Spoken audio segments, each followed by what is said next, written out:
so weird. Nice to have you back. What's going on, boys? How's the sound?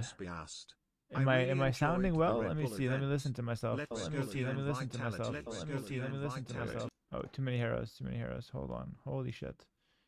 Okay, let me know if it sounds good or not. And in the meantime, let's just get right into it. It sounds a tad low. In the comments, I still believed even when you were 3-0 raise it a little bit down. Thank you, buddy. Appreciate you. Let's go. Hera the champ is back. Thumbs up emoji. Did you have a nice travel back? Yeah, I did. We'll talk about it all. I'm really excited, actually.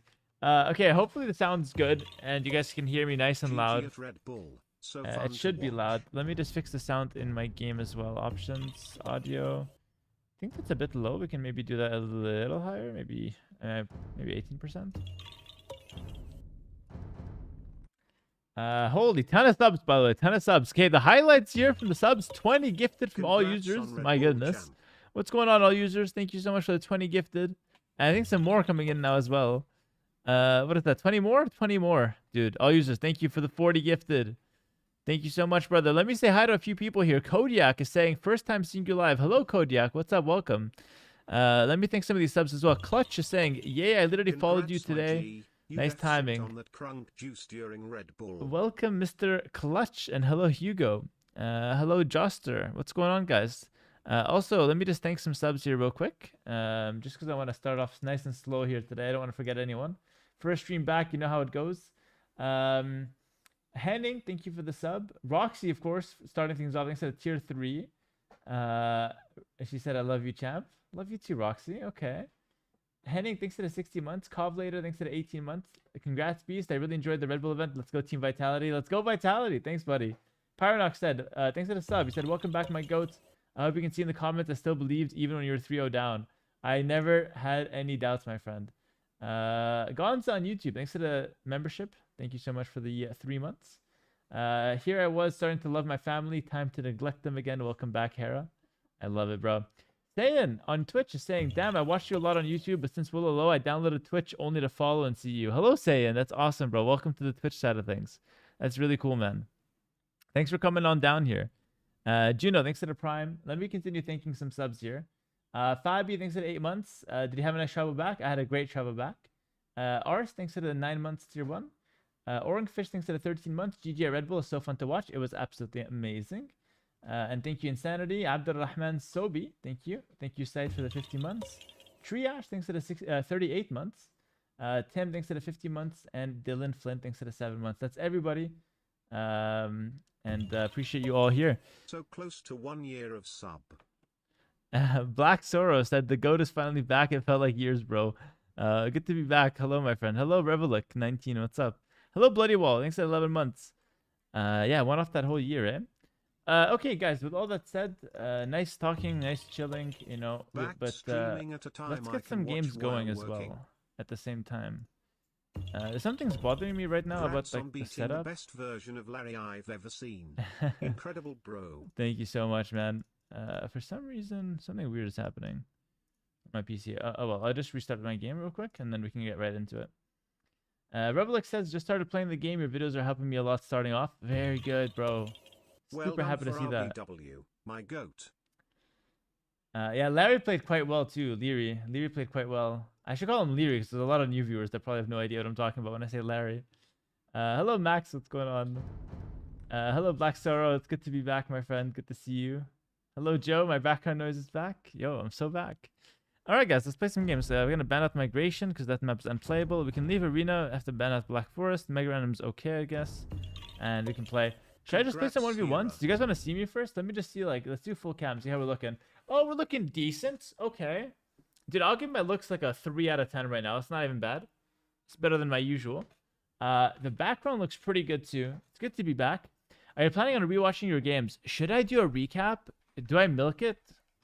Like, here's the thing. I could do a recap of everything and, like, rewatch the games. I think that could be pretty good. Like, that's a milk and a half. But it could be fun. Recap of the finals and then a YouTube video, and then we can talk about it all. I mean, that's a banger video. You've put weight on, bro? Not really, to be honest. I gained like 2 kilos on the trip, but like you can't even blame me for that. You know, your boy was eating well.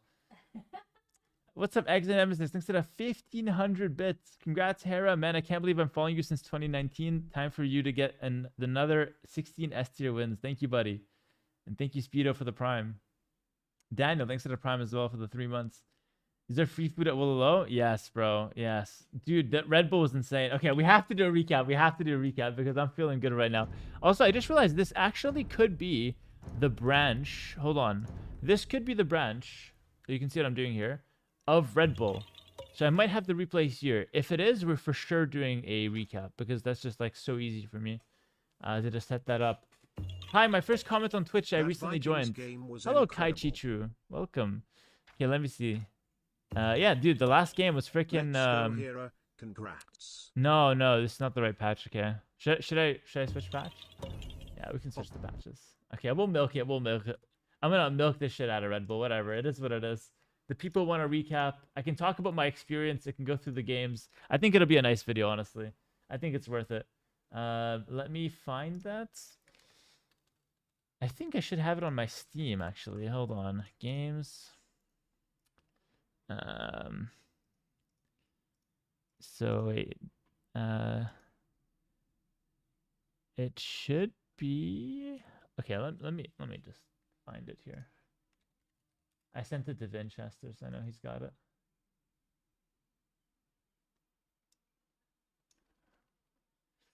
Okay. Okay, yeah. I'm in.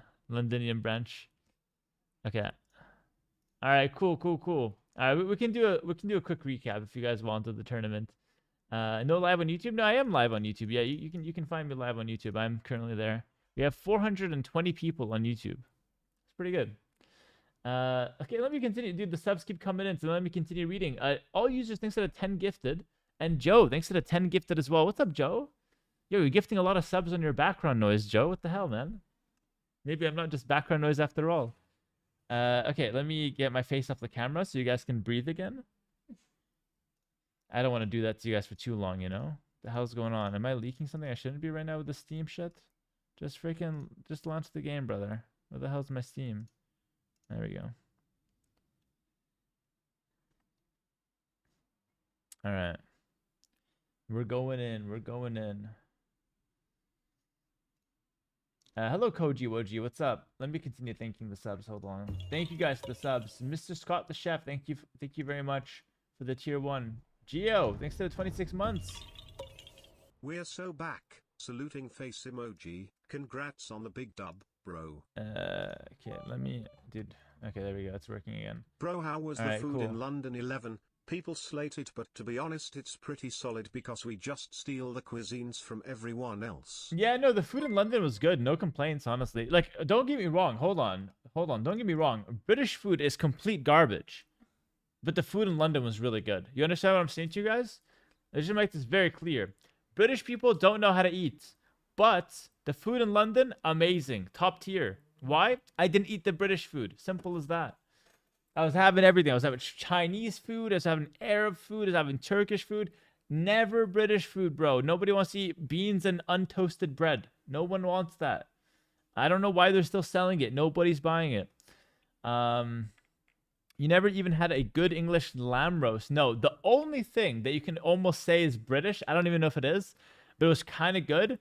Fish and chips. That was kind of good. I'm not going to lie. That was clean. Fish and chips was very good. All right. I'm not even one for fish, but that was clean. That was good. So for the Brits out there, you know, super patriotic, British, strong, English white men, the fish and chips were good. All right. That was good. The beans, we'll circle back to the beans. Like we're gonna have to think about that one for a little bit longer. Not feeling it. But yeah, so what we're gonna do today, apparently, I wasn't planning on doing this, is we're gonna go ahead and review the Red Bull games. But I first want to talk about a few things around Red Bull because I think there's a lot to talk about, and I just don't know how to structure this video because I want to respond to some chat comments as well. Dude, this is so crazy. I'm feeling the love from you guys. There's so many gifted coming in. Dansong's even here with 10 gifted. Thank you, Dansong, for the 10 gifted and the 53 months. Dansong says, congrats on the win, brother. So exciting to see continued strong performances and amazing to see how you've grown as a player. Keep it up, fans. Stay goated. Thank you so much, brother. Dan Song, appreciate the 10. All right, buddy.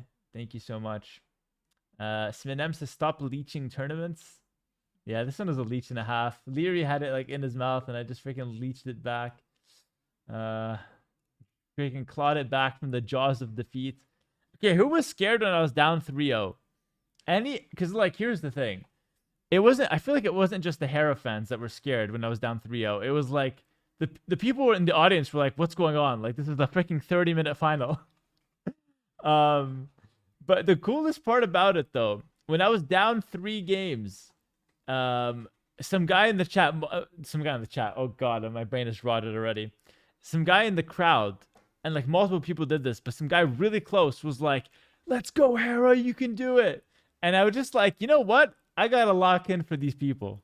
These people are supporting me. They came all this way, which is really good. Yeah, that was a good time, man. Yo, what up, Peter? Thanks for the 5 gifted, buddy.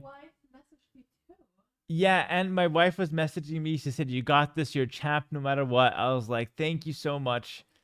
Let's do it. Let's do it for the people that are supporting me, not for myself. 'Cause clearly, I was not doing myself any favors." Atrox messaged me as well. Told me to pick Vikings. Actually, I should address this Atrox thing real quick as well, because a lot of people think I'm joking. Does anyone know about the Atrox story? At this point, most of you guys should know. If you're anywhere on Twitter, if you watched the YouTube video at all, Atrox made a video about the grand finals as well. Highly recommend you guys watch that. It's like an hour. It's a nice recap with this commentary. It was so much fun to watch. I watched it like 3 times myself on different occasions. But the storyline is like this. All right, so Atrox, I was down 0-3, and Atrox messages me. He said, "You got this, bro." What did he say exactly? Let me see this. Let me make sure I get the story right. So Atrox messages me, and he goes, "You got this, go. Don't worry. Pick Vikings, smiley face." And then, so that was the message at 0-3.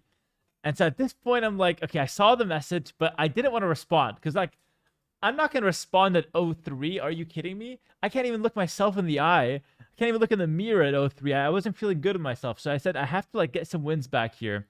And so I get to 3-3, right? And then in the back of my mind is that Atrox message. So we're now 3-3. I'm going into Rampart. And initially my plan was Britons. But, like, I wasn't vibing with Britons in the moment. And so I remember Atrox message. He said, pick Vikings. And I'm like, you know what? I told him, say less. I'm going Vikings. I didn't plan for this. It was not part of, like, any kind of, like, I was saving Vikings for the water maps, right? If I was going to play them. It was my extra civ, actually. It was my extra civ that I wasn't planning to play. And then I ended up picking them for Rampart. And yeah, I did it for Atrox. Like, he just came up clutch. He gave me the recommendation. I pulled through. We got the win. And it was a bit of honestly, it was a bit of 2v1. Like, no wonder Liry couldn't win. It was me and Atrox. And we're dangerous as a duo, apparently. Fake story? It's actually as real as possible. Like, it's not even fake at all. All users were taken. 50 gifted. Yo, W's in the chat, boys. Oh my goodness. Thank you so much. I appreciate that. Apparently there's a super chat as well. Oh, super chat. Hold on YouTube. Let me see what this guy's saying. Super chat from Cyber Emprendedor. Hello, my friend. Ya estás trabajando desde Argentina. Soy Tony. Nos conocimos en el aeropuerto. Fue un placer poder saludarte. Muchas gracias. Muchas gracias, Cyber. Sos un capo, amigo. Es un placer para mí también. Y nos vemos, amigo. Let me translate that. I know I speak very fluent Spanish. It's really impressive. Let me translate that. So basically, I met a fan of Age of Empires 2 in the airport, going from London to Buenos Aires, the same flight as me, and he was at the event itself. How cool is that? How cool is that? He is on the same flight as me. We said hi as we boarded the plane, and he thought I was going somewhere else because he sees a white guy, doesn't speak a word of Spanish. He's like, yeah, this guy's freaking going elsewhere. No way. And then he sees me on the same flight. He's like, you going to Buenos Aires? I'm like, yeah, bro, I live there. What are you talking about? I said that in Spanish. I'm kidding. Not that clean. I wish I was. And then we just talked a bit. Super chill guy, nice and easy. And then we said bye when we landed as well. It was such a good environment. Honestly, it was a good time. Daniela, thanks for the raid, by the way. Daniela, thanks for the raid, and thank you for the 40 months tier 2. My goat is back. Let's go, Daniela. You're the goat. Hey, thank you for the raid. Really appreciate you. Hope you're having a good time. Thanks for the sub and the raid and everything. VRM, thanks for the 59 months. Let's go. Thanks to the 14 months, and Uncle Jazzy, thanks to the 4 months, and also King in the North with the 10 gifted. Thank you so much, brother. What's up, King in the North? Don Artie is in the chat. Congrats on the win, Hera. I watched both AV2 and AV4. Both you and Marine Lord looked like you could potentially lose for once. Both of you pulled through and won. Good stuff. It was a really good event, man. I'm glad you watched, brother. Frieza says, I was 3 rows back at the Albert Hall. When you were 3-0 down, I remember going mad cheering for you. You just blew it away after that. Such a performance under the pressure. Thank you, Frieza. I was saying earlier, I was down 0-3, and then the people in the crowd started chanting for me, started cheering for me, started clapping, despite me being down 0-3. And I feel like that really gave me the energy to turn it around. Like, I feel like at the end of the day, it was like we got the win, you know? Like, it wasn't just me. It was like me and everyone who was making noise in the crowd. That was really cool, honestly. I never felt like that. I never felt like that. Hera, I was front row at Redbull. I dapped you up after you won. You're a legend. Amazing victory. Absolute highlight. Hey, thank you so much, bro. I'm talking about you right now. Hi, Hera. Congrats on the Redbull win. Thank you, Matt GPT. Appreciate that, buddy. You killed it. Thank you. Take a step back. Okay, guys. Did I speak with Liry afterwards? Oh yeah. We're fine. A lot of people think me and Liry would be like off between us, but now we chilled pretty much right after. We took a cab home together. We chilled, ate some food in the lobby. Because I think like he really showed up. Like he despite the loss had a really good showing, and I think he made a lot of new fans during the stream, during the finals, which is really good. Jair is saying, bro, I was watching along on Atrox stream. Shit was crazy awesome. What's up, Jair? Yo, good to see you. Thanks for coming on down.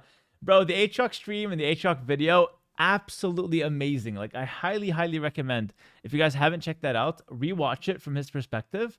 The editing is good. The recap is good. And his commentary on top of it and his emotions and, like, the music that was playing and everything, absolutely amazing. It's so entertaining. So, yeah, shout out Atrox for that. It was really cool. Roxy thinks that a 5 gifted. Also, Atrox and Grubby both streaming it was really good because we broke a viewer record, by the way. How cool is that? Do I have the stats on there? I think I do. I tweeted about it. Let me see if I can find that tweet real quick, because I do want to show this on stream. AOE2 broke an all-time high. It is an all-time high. Take a look at this. This is really, really cool, actually. So I'm going to open this image in a new tab. Perfect. I want to check this out real quick. So take a look at this, guys. All right, so this is from Esports Statistics on Age of Empires 2, and we broke an all-time high of 115,000, almost 116,000. And this puts us at, I think, 63rd in the world for games, which is ridiculous. And the previous all-time high was actually in 2022, 113,000, but that was boosted by COVID numbers, all right? And this is why they made the pandemic happen in the first place. It was a whole conspiracy to boost the numbers of Age of Empires 2. And then 4 years later, after the pandemic, we're breaking the records again, which is crazy. It's crazy that we're actually breaking the records that we had during lockdown. And like, if you look at the trend, look at this. So 2021, or like 2020, like from COVID, like 2019, we were down in the gutter, by the way. Holy, look at this. Look at what the hell were we doing back in 2019? Ain't nobody was watching. All right, so 2019, we got nothing. 2010, huge jump, right? 2021, we continue that. 2022, the peak. And then we start going downhill, you know? More people are just having a good time, leaving their house. You know, not me. I was staying inside, of course. You know, we're just staying business as always. But a lot of people were leaving the house and kind of enjoying life. 2024, we come back with El Reinado, the other Red Bull tournament in Spain. That was a pretty good hit, but it wasn't anything crazy. 85,000 is really solid, but it's nothing crazy. We've broken those numbers, you know, in 2022, although it was still quite solid, relatively speaking. 2025, no Red Bull. We have a huge dip. And then, boom, 2026, the new peak, which is super, super cool. I'm actually really stoked about that. Super chat on YouTube. Could you explain how the tournament setup is? Do you bring your own PC? I wonder how you're on Discord while at the tournament. Hello, John. John on YouTube. Thanks for the $10. That's a very good question. So, how the tournament is set up, and we'll do a little Q&A here during this before we hop into the games. By the way, we will go through the games as well in this stream. But the way the tournament is set up is like this. It's really cool. I travel with my mouse pad, with my keyboard, with my mouse. I travel with my equipment, like my headset, but not my PC, okay? So handheld equipment. Then when I get there, they give me a SD card, all right, for my PC. So I walk around, it has my name on it. It has Hera. I can sell it. It's worth a lot, okay? So I take that, I plug it into my PC, I download all my shit. And then with that SD card, I just go to the finals, put that in, and I have all of my shit already set up. My Discord, my Steam, my Twitch, everything, which is really cool. So that's how it's set up, and that's how I'm able to make it work there. Mr. Scott the chef donated $10 on Twitch. He said, "Hey Hera, I work on a yacht as a chef." Okay, nice to meet you, bro. We were crossing from the Caribbean to Europe. Was shouting you on from the middle of the Atlantic. Redbull kept the evenings fun, shouting for you in the galley/cabin. Absolutely well done for the tournament. GG, well played. I have a chef in the middle of the freaking Caribbean who was cheering for me. Red Bull's not even just worldwide. They're like freaking in the sea as well. Like, I'm reaching a guy in the middle of the Atlantic having a good time watching the event. That's +1. Like, that's one of the 115,000. Thanks, buddy. Shows in there. Thanks for the 5 months as well. Appreciate you, bro. But yeah, that's really good. Did I pick Ethiopians in tribute to Grubby? Unfortunately, I didn't. I was not thinking of him, but it is cool that I did have Ethiopians and Vikings, tribute to both Grubby and Atrox, the two guys I was coaching right before. Unfortunately, I let Grubby down, and I lost with the Ethiopians. Tell us what happened to your mouse pad. Oh my goodness. Okay, let me pull this up. Sorry, 1 second. I have to talk about this real quick. This is the funniest story of the entire event. I'm 100% certain. Let me just see. I have the picture. This is absolutely hilarious. Hold on. Let me find this real quick. This is too funny. Okay. Okay. So this is the mousepad story. So I traveled to Red Bull with my mousepad, and this is a mousepad that my brother made the design. It's on my merch store, and I bought one for myself because I want to use it, right? And it's a really good mousepad. Like, I actually love it. And I was just playing with it the whole time. And then before the finals, so the day before the finals, ACCM comes to my desk. Hera, man, how's it going? You know, he started talking a little. Ooh, cool mousepad, he says. He looks at the design. Oh, it's really nice. Can I have one? I said, well, you know, you can buy one on my merch shop. Like, if I had an extra, I would give it to you. That's what I told him. And he's like, for free though, right? I said, listen, man, I can't make it for free because I wanted to give it for free, but I don't control the merch shop. Like, the merch shop is outsourced. Someone else does it for me. So I told him I can't really give it to you for free. And ACCM's thinking, hey, listen, I'm not going to pay for the mousepad. You know, that was for sure. He told me, like, listen, I want it, but I'm not paying for it. And then he says, I have an idea. Give me this mousepad, the one that I'm using for the event. I'm like, ACCM, I can't do that. It's my mousepad. Like, I can't just give it to you. And he's like, why not, man? No, you could give it to me after the event. Of course. I said, okay, listen, ACCM, I'll crack you a deal. If I win the event, I'll give you the mousepad. And he told me from that moment onwards, he was my biggest fan. He was cheering for me left and right. Hera, you need something? He was giving me water. He was anything I needed. ACCM was there. It was crazy. I've never had a fan like this, guys. All right. And so after the finals, we have a supporting picture as well. Okay, I have this one set up. After the finals, they took my stuff from the desk. I'm still out there taking pictures, saying what's up with the fans, you know, taking some pics, talking with them. And who's ACCM? Where is ACCM? ACCM is in the players' room, taking a look at my shit. He's going through my shit. That the workers brought it back to the room for it to be there for me. He's rummaging through my shit. My wedding ring is on there. He just starts moving that around. He's like, oh, cool ring. And Roxy, my wife, is like, hey, yo, what's up with the ring? What's going on at ACCM? Why are you touching Hera's stuff? And ACCM's like, no, it's okay. Hera gave it to me. And at that point, Roxy didn't know the deal that I had made. So she's like, are you sure? Like, Roxy doesn't mind, but like, you know, ACM, are you telling the truth right now? And then what happens? I walk in and I just see ACM holding my mouse pad. ACM, get off my mouse pad, bro. What's up? What's going on? And he's like, Hera, man, like you won. I'm taking it. I said, you know what? It's yours. You can have it. Take it. But I said, at least, come on, let's take a picture at least. And so we take this famous picture here that we posted online. It's me and him with the mouse pad. This is the last time I touched this mouse pad. After this, he took it home, and that's the last I've seen of it. This is a real story. And thank God, if it was not for Roxy sitting there, he would have taken the wedding ring too. Like, thank God we had someone in there from the inside. But that was absolutely hilarious. And then I made a joke. I was like, ACM, do you want any of my other equipment? Do you want my mouse, my keyboard? And he's like, oh, really? I'm like, no, but ACM, I'm kidding, brother. I'm kidding. But yeah, that's the story of ACM. And then I asked him, I said, ACM, are you going to sell it? And he's like, no. This is the mouse pad that you won. I'm going to keep it. It's really special. And that made me so happy because I'm like, okay, sure, he finessed me a mouse pad. Yeah, he stole my mouse pad effectively, but he stole it for the sentimental value. You know what I mean? He's cherishing this mouse pad. He's not going to sell it. He's going to keep it. He's going to tell his kids the story. And I think that's worth it. That makes me feel good, you know? But yeah, that was really good. That's how I hustled. I got hustled by ACCM. And I think that's pretty much it for the stories. We'll put that on screen for a couple more to see it. I have a donation from Jonah here. He donates $10. He said, you said Grubby helped by streaming the tournament and getting the StarCraft fans to watch. Well, Warcraft and I guess StarCraft. Yeah, all of Grubby's audience. Maybe you should return the favor. Also, think you can grow tournament numbers if you get streamers from other games to stream tournaments. Yeah, like Grubby and Atrox, like going back to this picture here. Grubby and Atrox absolutely helped push this number, right? Like, I think Atrox had like 5,000 plus, and I think similar for Grubby. I didn't see exactly because I was obviously playing the finals. But yeah, they probably had like each 5,000 plus.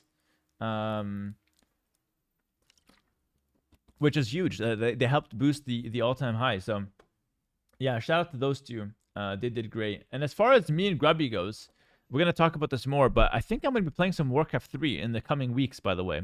He has something planned. We're going to see exactly what, but I told him I'm in. So expect to see me playing some Warcraft 3 in the coming weeks, and we're going to go hard on that. It's not going to take away from the AoE2 content. We're still going to do Age of Empires 2, but it's going to be like an extra layer. Like for those that are curious how I'd play you know, on another RTS, it's going to be Warcraft 3. We're going to do it yeah, we're going to do it very soon. I'm going to speak with Grubby, and we're going to have a good time. I think it's going to be a big event. Like, Grubby's making it pretty solid. Jack Story said, I actually just bought a similar mouse pad from ACCM.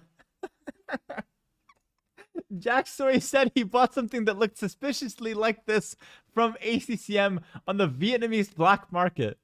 ACCM probably sold it for cheap, to be honest. That's hilarious. Someone said, I saw Atrox VOD. Most was unmuted for copyright, then checked the event stream. Oh, that's awesome, brother. So many people like you as well. Welcome to the stream as well. Daniela said, I watched Atrox video and he's such a good entertainer. He's really good at it, yeah. I told him my favorite part about the Atrox stream, two things. Number one, how hype it all was, and like how he was just like going through things really quick, adding his own commentary, adding the hype, adding the music. And number two, how much blatant misinformation was being told with 100% confidence. It was hilarious. Atrox would be just spewing shit that's wrong the entire stream, and he wouldn't bat an eye. He would just say it as fact. It's so funny. Like the whole stream was full of that. He'd be like, "This is an archer range. It costs 150 wood.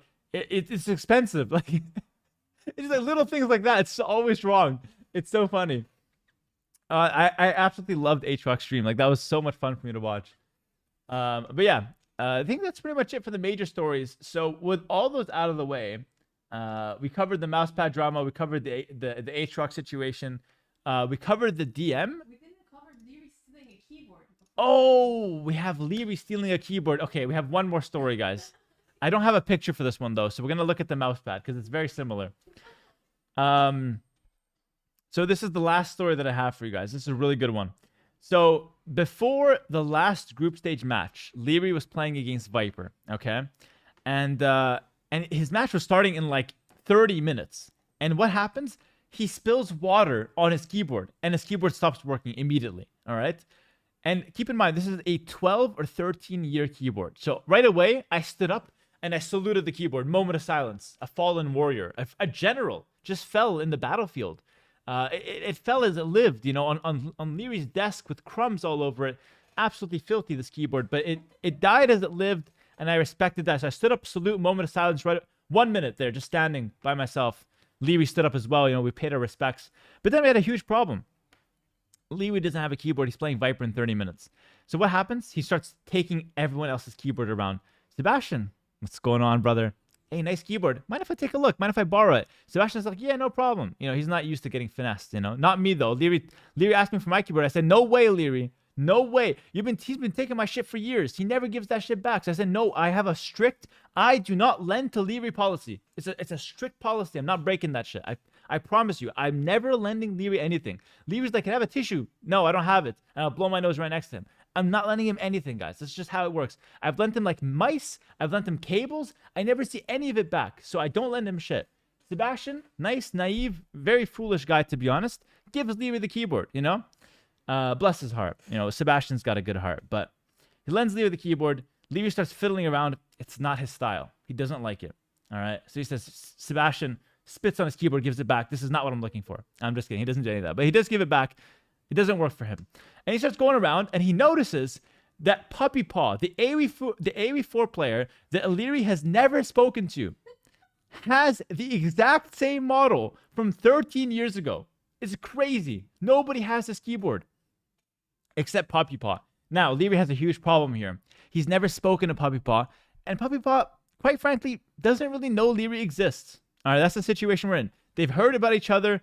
They don't know each other in the slightest. Not even like acquaintances. They've never even said, how was the weather in the elevator? They've never spoken. They don't know how each other looks like. And to be honest, Liry, like Puppy Paw and Wham, two brothers, identical twins. So if Liry had to pick one or the other, he can't tell the difference. They look the same. So Leary's confused. He doesn't know which one it belongs to. He just knows that one of them has his keyboard and he needs it. He's got 30 minutes.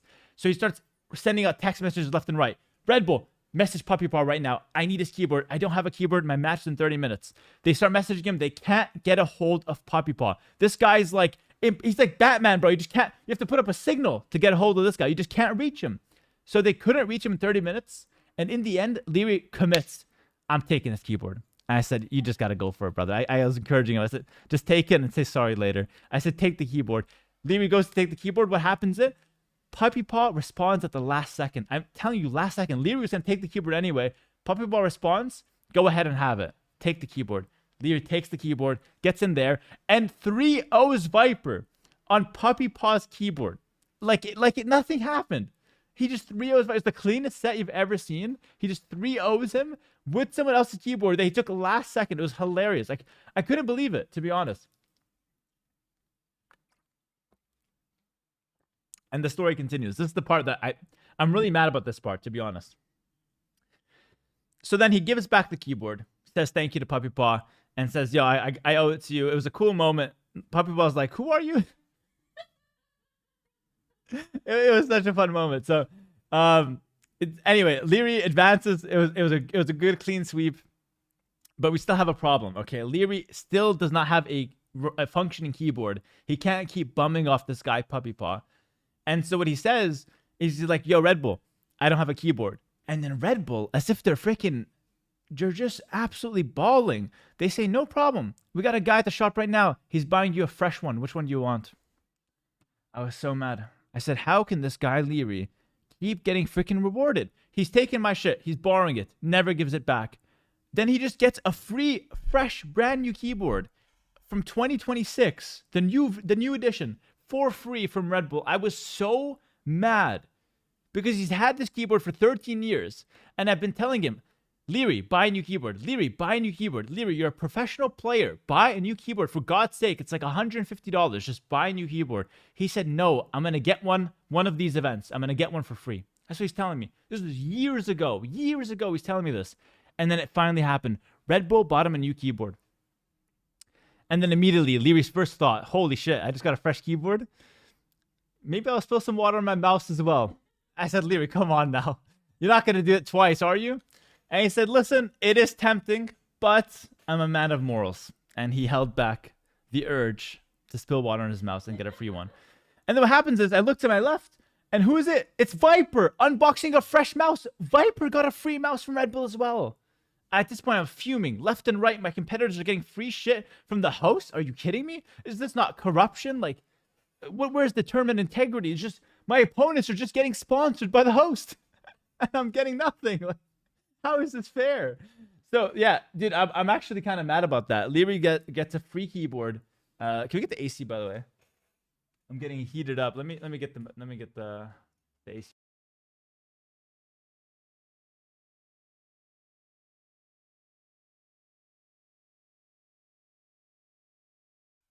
So yeah, between Viper and Liry, man, I'm just I'm just so salty. But yeah, anyway, that was a fun 3 stories. I think that's it. Let me see if there's anything to read out. No, we're good. Okay, guys, I think it's time to review the games now. So what we're gonna do is we're gonna review the games, and we're gonna go through them, make a nice video out of it. Let's do it, guys.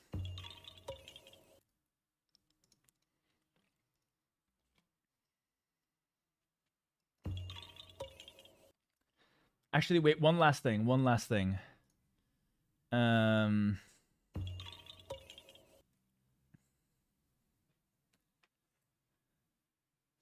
One last thing.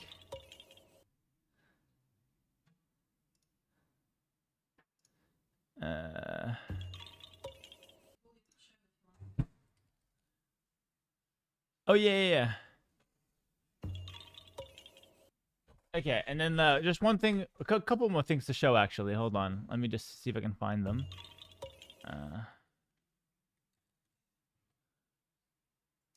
Okay. So one thing from Twitter. I'm gonna just scroll down and see if I can find it real quick. Stop leeching tourneys. Okay.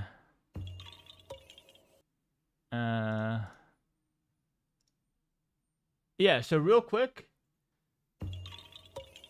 Thanks to @Woolulolo for my sub gift. 1 second.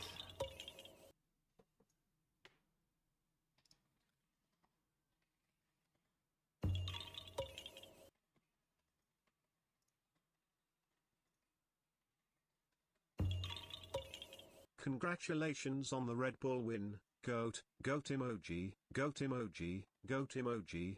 Okay. Sorry, it took me way too long to set up, but a picture went kind of viral on Twitter as well. So Northern Lion tweeted, Discord message in the middle of the grand finals is actually crazy. So what happened was, and Atrox video talks about this as well, one of the cameramen for some reason is behind me. What the hell is this guy doing behind me with a camera leaking my Discord messages?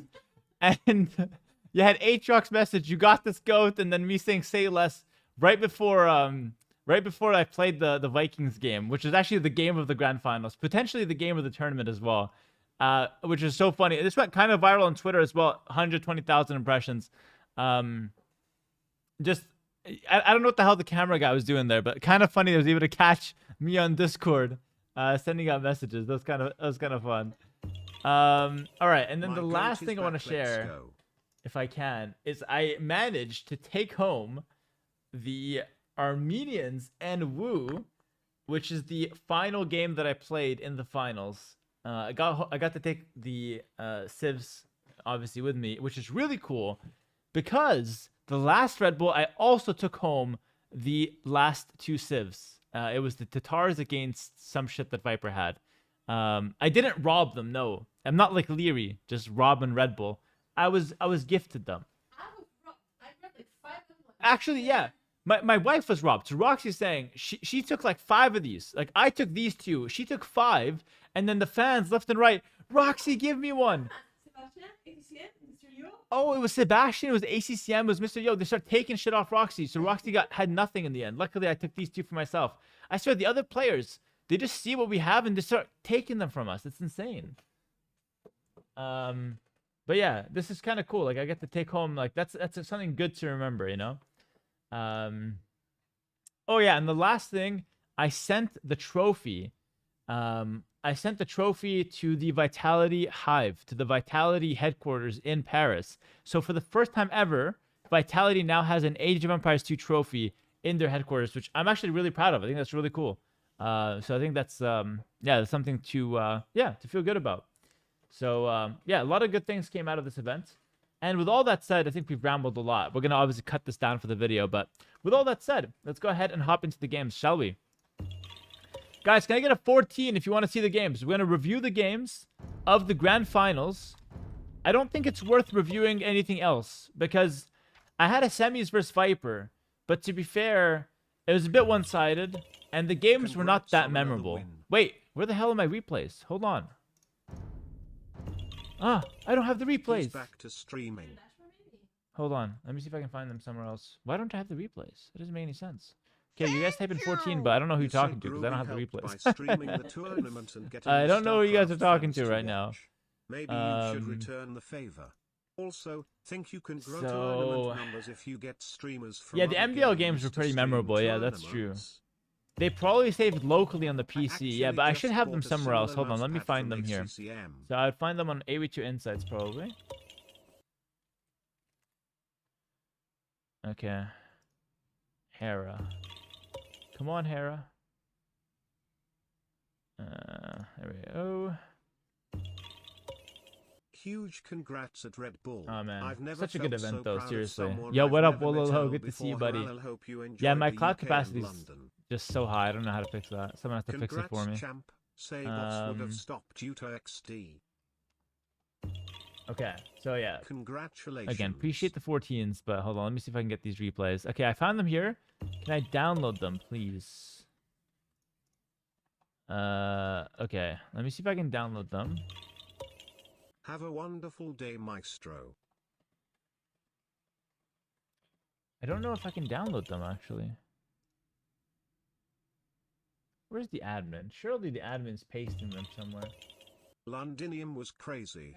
Vikings game so Hera Does hype, anyone have Hera the- hype, Hera hype, Hera hype, Hera hype, Hera hype, Hera hype. I don't think anyone has the Rex, actually. Wait, someone's sending me a stranger on the internet is sending me a suspicious link. Let me click that. See what happens. What do you know? One replay file. What is this? Is this game one? Okay, again, strange internet just send me a file. Let me just review it real quick. See what's going on here. Replays. War Minions. This is the last game. Okay, stranger to the internet. I don't know how you got this, but can you get me all the games, please? Can you give me all the games? If you don't mind. Yeah, honestly, the whole don't listen to strangers thing is kind of wrong because this guy here, Keener Kava, never heard of him in my life. He's blessing me up. Thank you, Keener Kava. Appreciate it. Should I VIP him? He definitely deserves it. Let me wait for him to do all the work first, though. Okay. You played me and my bros on 1v4. I knew I remembered your name, bro. You're not a stranger. Come on in. Come on in, Keener Kava. Thank you, Saiyan. Saiyan for the 3 months tier 1. I appreciate it. And thank you, Keener Kava. You're the GOAT, brother. Sent on Discord. Daniela. Sending me all the games one shot. Hold on. Let me download this shit. Continue. Hold on. Daniela's on the black market, bro. She's selling them for cheap.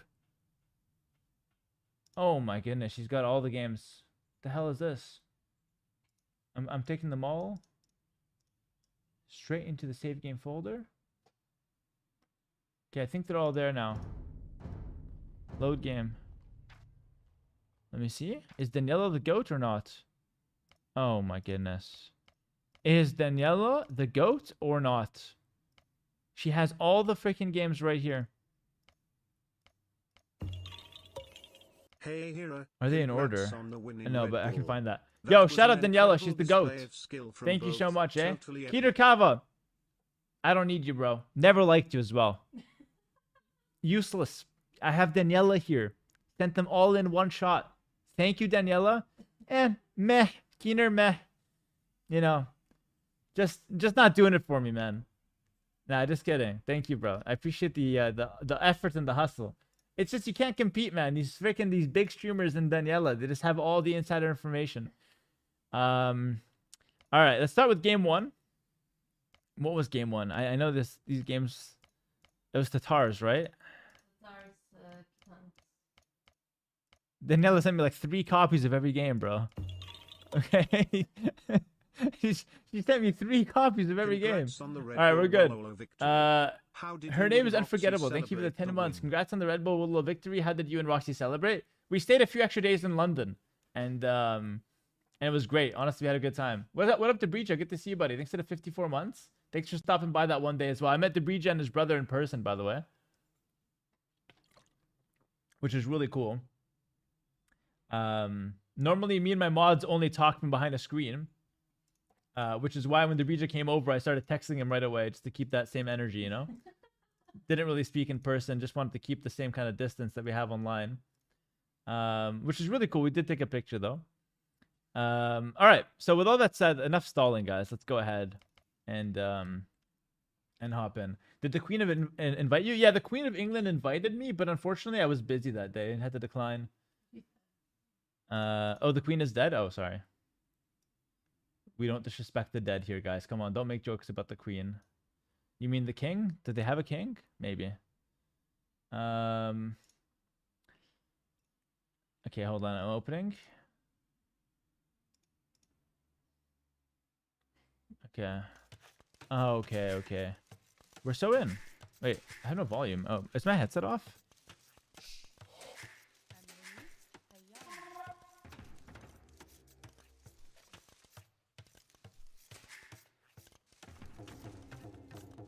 Alright, my headset was off.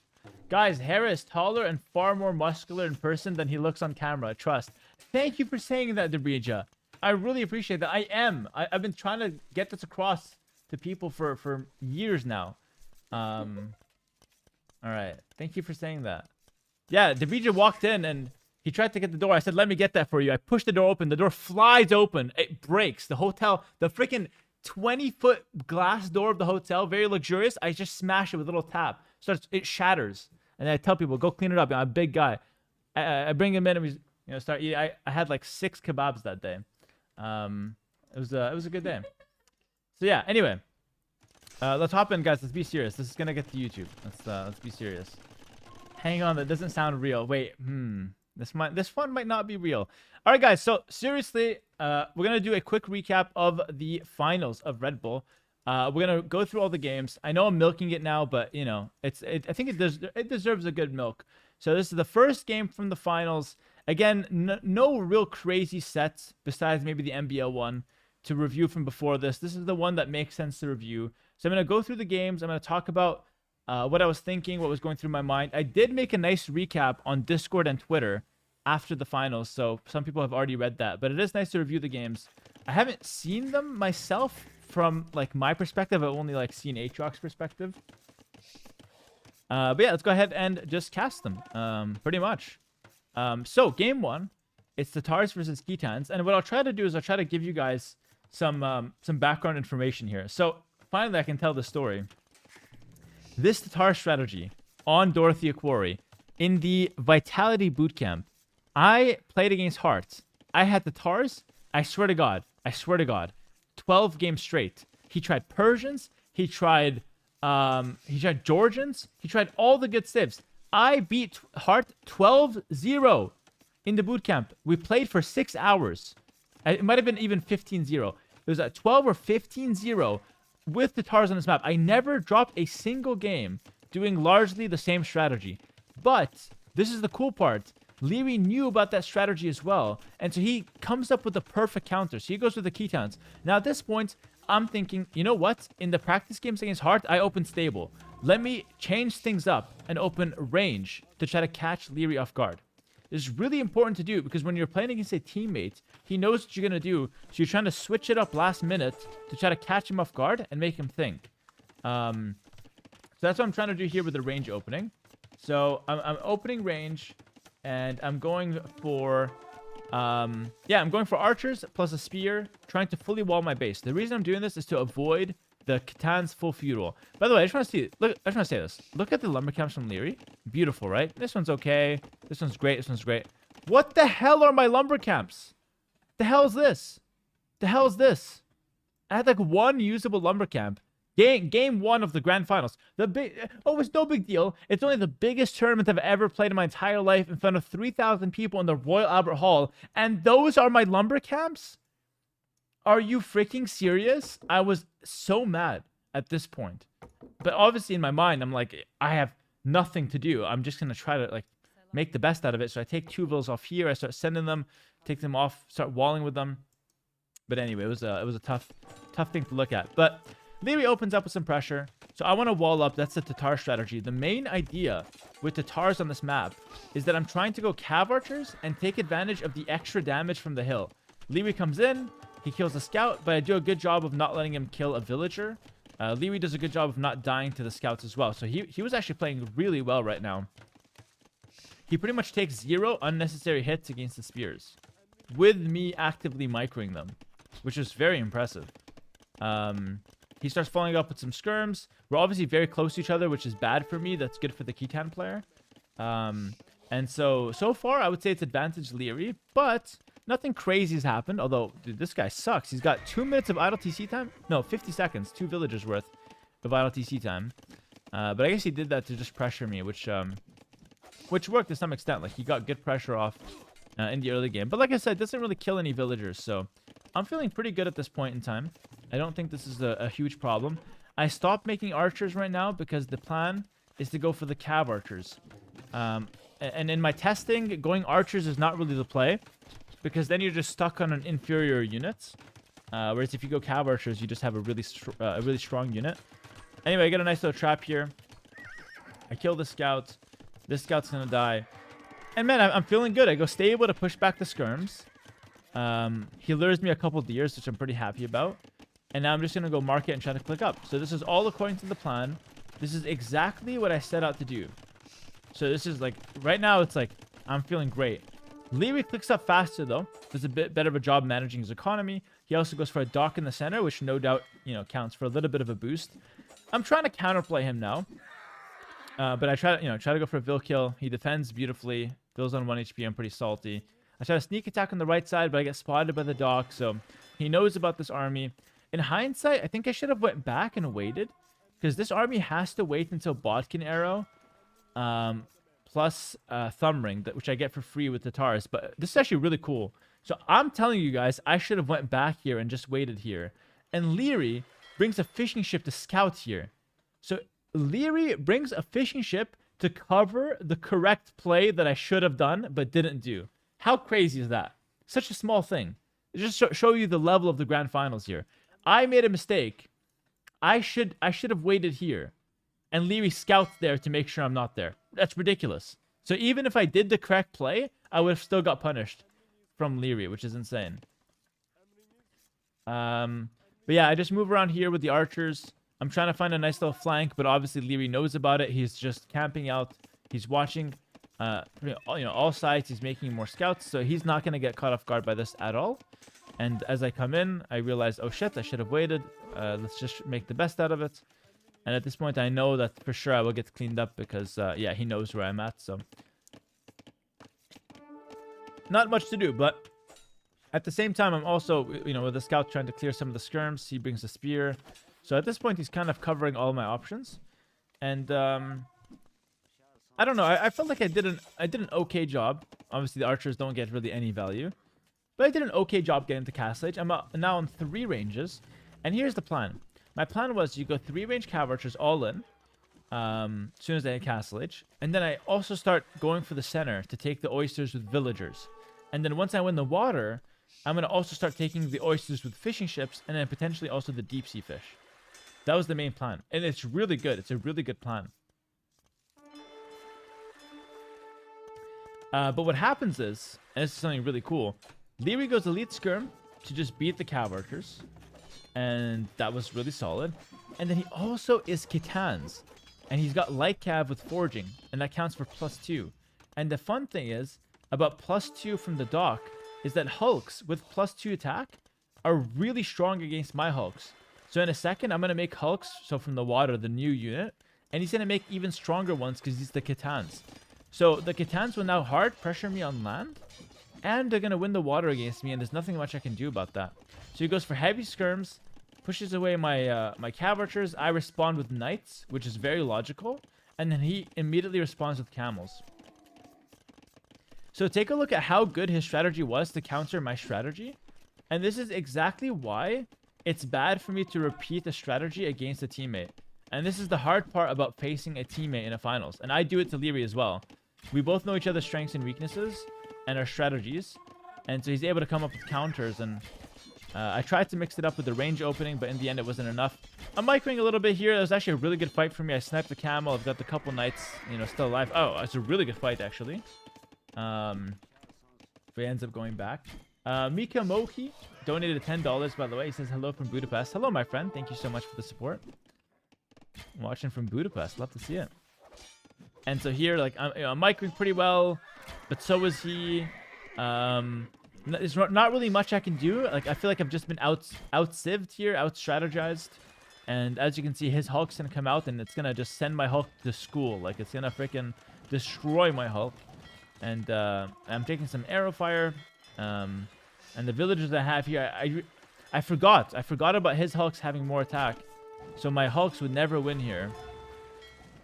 As you can see, his Hulk is really strong with that +2 attack. It's 4+2 versus 4+0. So I try to go like fire ships and whatever else I can do to try to survive. But he's able to win on water and he's winning on land. And so the combination of those two things just makes this game completely unplayable for me. And the best part is the Khitans were like kind of a late pick on his draft. And so I think he did very well. I think he did very, very well to counter pick me with a late pick. At this point, I'm desperate. My gold ran out. This gold is like borderline bugged near my wood. So I have to go to the center and yeah, just look. His Hulk's just kicking my ass. I killed the first one, but like, you know, this is just nasty, you know? You don't have to be an expert in Age of Empires to realize how nasty this is for my villagers right now. And of course, Liry just goes in. He clinches the villagers, so the Magneto's less effective. I still kill it, which is okay. Again, I'm holding on. I'm not even playing bad, you know, per se. Sends a camel. I make a galley for some reason to try to counter the Hulks, because I realize I can't win without it. And at this point, I am just completely cooked. Gold cannot be taken. The camel's killing my villagers. The Hulk is destroying my ships and my villagers. And then up top, it's not much better. We take a fight, and he actually ends up winning it. They're going even. So I call the game. GG, Liry takes game 1. And that was a beautiful game from him. It was a really good strategy. Great counter pick to my Tatars. I think he played exactly what he had to play. And honestly, if you think about how the map should be played, I think it's a lot closer to how he played it with Khitans and how I played it with Tatars. So my strategy here, despite, again, being very good in the boot camp, like for day 1, I joked with Hart. I told him I want this to be a day 1 strategy. And he told me, he said, Hera, that's a day 1 strategy. You're trying to use it on day 3. This is in day 3. It's not going to work. Hart was telling me, don't use that strategy. It's not good. It's not good. It's not good. And in the end, I don't want to say Hart was right, but Hart might have been right. I think the strategy was good. I think it was a good approach with the Tatars, but I think it's easily counterable after watching the Khitans here. Like, I just don't feel like there was anything I can really do at any point this game to give me an advantage, let alone win the game. So yeah, really cool. Great first game from Liry. And at this point in the finals, I'm not feeling bad at all. I felt like, damn, he played a good game. I didn't expect the Khitans. My strat didn't work, which feels bad. But I wasn't feeling that bad because I felt like I played pretty well until the next game. The next game was not the best. Now, before I show you guys the next game, I do want to talk about a little bit what I wanted to do for the set. Because I lost because I lost that game, and I didn't feel like 100% at the keyboard still, I decided to go with my least strong pick against his strong pick. So that was my main plan for the game 2. I wanted to get a little bit more time in the series. So I'm just looking for the replay here. There we go. So I go with my least strong civ against his best civ, and I know where he wants to play the way, which is his best civ or one of his best civs, and I pick my Turks. Now, let's hop into the game. I'll talk you guys through why I think Turks was good on this map and why I think it didn't work out in this finals. Now, the first thing you have to understand here is that the way is one of the best civs on this map. Like, we've seen the way time and time again on the ladder. And it was like Winchester abused them. ACCM was playing them plenty on this map, although he's playing mostly Koreans, but mostly Winchester and some others going crazy here with the way. And it was a tough sift to find an answer to. Now, I do want to give a little backstory. In practice, my counter to the way, you know what it was? You'll never guess it. It was the poles. The poles was one of the few civilizations that could keep up economically with the way. So the way get extra villagers, but the poles get the crazy full work farms. And the poles can also go crazy with really cheap knights and castles through the center to, you know, control the gold and to control the middle of the map. So poles was my counter to the way on this map. And obviously he picked the way early, so I wanted to pick the poles. That was like my plan going in. What happens? He bans the poles. Because he knew that I like the poles. And this is, again, the problem with playing a teammate in the finals. So now I'm screwed twice. And this is obviously all credit to Liry, by the way, because he has this information, but he has to make use of it. So he bans the poles, and then he counters my Tatars. So at this point, my preparation is garbage. But let me tell you about this Turks pick. So while we start the game, the reason why I felt like Turks were really good on this map, and again, not to the same level as the Way. The Way is obviously the best civ. But the Turks is a nice anti-meta pick for a few reasons. Number one, you get off to a nice start with extra gold coming in, which lets me actually only need 3 on gold for my archer range opening. Also, with the follow-up with the stable, you also get, here it is, you also get the free Pierce armor on the scouts. So in theory, those 2 bonuses combined actually leads to a decent early game. And actually, I'm just watching. Liry did something really smart. He actually did not greed and try to get horse collar. Oh, that's why he was so strong. He really skipped horse collar. That's why he was so strong in the opening. Wow. I'm not gonna lie. This is so smart. This is literally so smart. Every other player in practice got horse collar, so I was able to abuse them in the early game with the Turks or with other civilizations. That was the whole point. That was the whole point of how to beat Way. You just get something that gets a little bit in the early game so you can actually beat them in the early. But then Liry just didn't get horse collar. And horse collar in this case does nothing right now, but it gives him an extra vill. And everyone in practice goes for horse collar with the Way to get that extra villager early. But Liry decides to skip the horse collar, only gets bid-axe like me. And so now we're on equal footing, and he has only 1 extra villager. But that gives him a lot more army. And this is such a big deal because this lets him make a scout.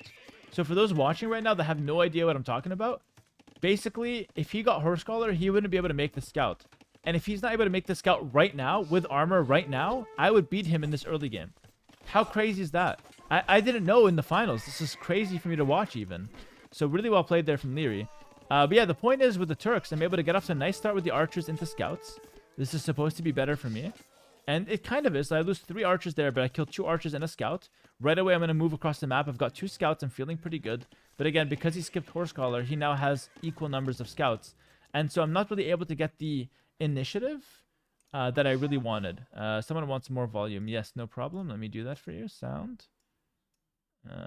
Just put everything up a little bit. All right, hopefully that's a bit better. There we go.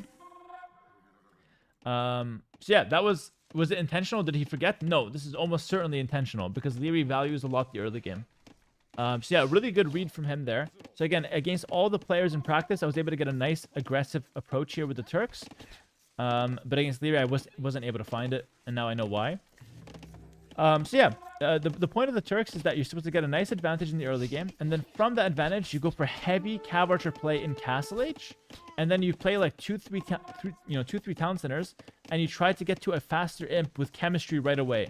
And with chemistry right away, you can make cannons right away, and you can win the center so fast with cav archers. And then Turks scale really quickly with free Hussar upgrade, and then potentially heavy camel if you need it to support the cav archers. So in theory, the Turks are actually insane here as a civilization, and especially for how low on the draft that I was able to get them, right? It was like a last pick for me against the first pick. But in theory, the Turks have a good chance to win here. Unfortunately, though, and again, brilliant play from Liry, due to him skipping that horse collar and not playing greedy, I never found any momentum in this early game. And again, I can't really commit more than this because I already see him walling. So I didn't want to go like full scouts or whatnot. So I just go only a little bit of archers, a little bit of scouts, try to pressure him. Nothing really comes of it. And then I have a forward gold, which makes things a little rough. So We're going to take kind of a bad fight here. This is a big mistake from me. I thought with the spearman I can take it. I think I got one hit with the spear, which is okay. And it ends up being an okay fight. But the problem is I lose my archers, and that's a huge issue, actually.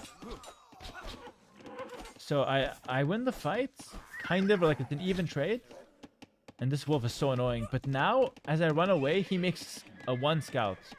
And this 1 scout makes it so he can actually chase down my archers. Oh, but wait, I stick around. Okay, that's a big mistake, actually. I should have went back here.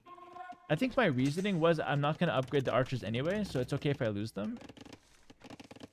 But to be fair, sticking around here is really greedy.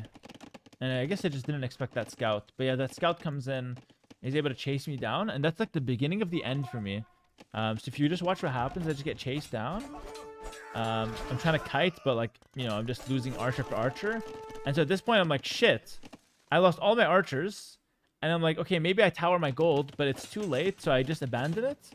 And now I'm in such a bad position because I'm losing my gold and I'm going 3-range cav archers. I'm still making archer here. That's a big mistake. I think I want to go crossbows, but it's just a bit of indecision. And so, okay, no problem. I go to the back gold. I'm trying to win. I'm trying to survive, let's say. But he gets the faster cast ledge. And at this point, it's really hard. So I decided to go crossbows in the end anyway, which is just like so much indecision from me. I just feel like I can't survive without going crossbows. And it doesn't really help. So he goes behind this. He goes for a fast university. Also, this group of 4 archers. You know why this is open? You know why I opened this hole? You know freaking why? Let me show you why. This is hilarious, by the way. I'm so mad. Look at this shit. I'm bringing in my livestock from the top. I'm bringing in some freaking sheep. And so I see them coming this way. I delete the wall for them. I delete the wall. Okay. Hold on, it's coming. Just to bring them in. And look, all of them go around. One goes in through here and the rest go around anyway. It makes me want to smash my freaking head against the wall. They go around anyways. And then this hole, it's Fort Knox back here. Everything's walled. It's Fort Knox. You can't get in. And then I delete this hole, or delete this palisade. And I forget to plug it in because I got Liry knocked around my door here. And to be honest, he's yelling crazy shit from across the wall. Open up! I'm coming in with a freaking a scout with no legs. I got 4 archers on a wheelchair. They got no HP. He was talking crazy, but I still want to fight. It was Liry just war cries from outside my wall, so I have to fight him here. And then meanwhile, he comes in with 4 fresh reinforcements from the top, and I let him into my base. And that's completely GG. At this point, the game is still playable. I'm holding, but these guys come in and it's instantly GG. I'm just not ready for it. Yeah, that's so rough, right? He just kills so many vills. Okay, so at this point, I clear this up, but I know I'm dead. So what I'm trying to do here is I'm trying to just go all in, so I can at least get back in the series somehow.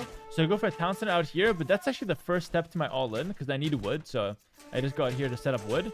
And then from there, I'm like, okay, let's go for like a lot of army. But the issue is I want to play a lot of army, but I'm playing from so far behind. So I'm clearing this, but then right away he's got the next pressure on the front with the crossbows and siege, right? And someone's in the chat asking why are the lumber so far from the trees? That's just because of how messy this map is and how little woodlands you get initially. So that's why I have to go to the top. So again, take a nice nasty shot there. Not my best moment. I'm really just not playing the best this game. I don't really know what to say. Like, I don't really have any excuse for it. It was really just like non-stop Liry pressure. Like, I haven't gotten a single break this game. Like, this guy's at the back of my base.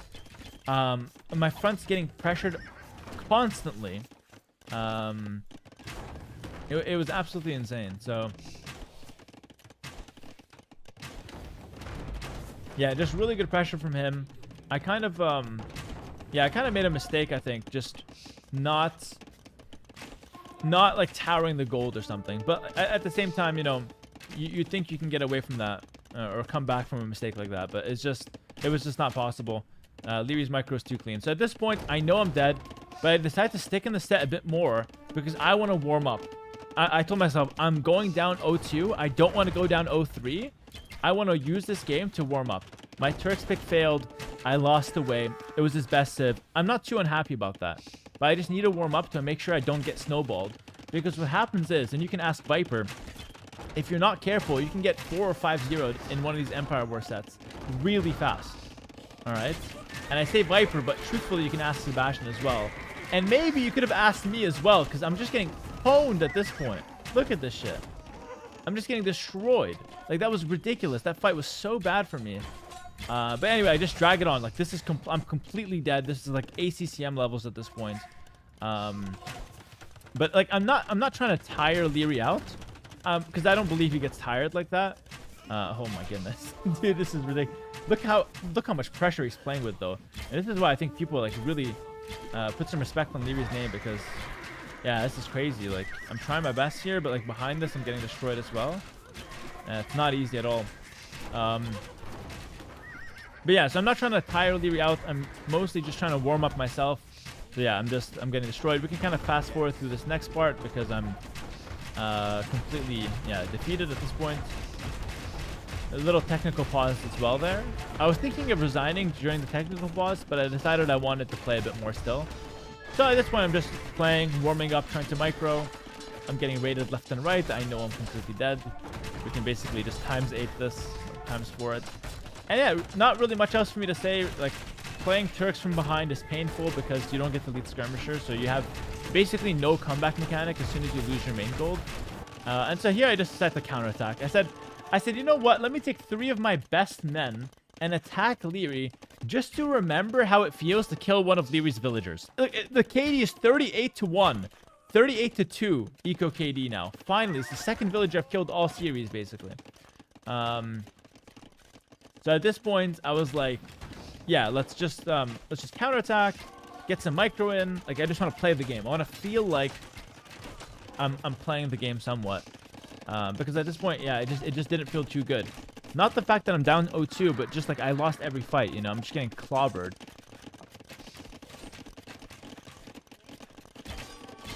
And so I'm just going in. I felt kind of cheeky here because like I'm looking at these guys 100% until this moment, and now there's nothing to look at anymore. But yeah, like as soon as he hits Imp, there's just nothing to do, and the game is over. So I just call it. So he goes up 2-0, and at this point, you know, it was pretty much the dream start for Liry, right? He like wins with one of his counter picks. He wins with his good civ. He's doing everything he has got to do, and he's doing it in his style. So he's doing it with early aggression, with non-stop pressure.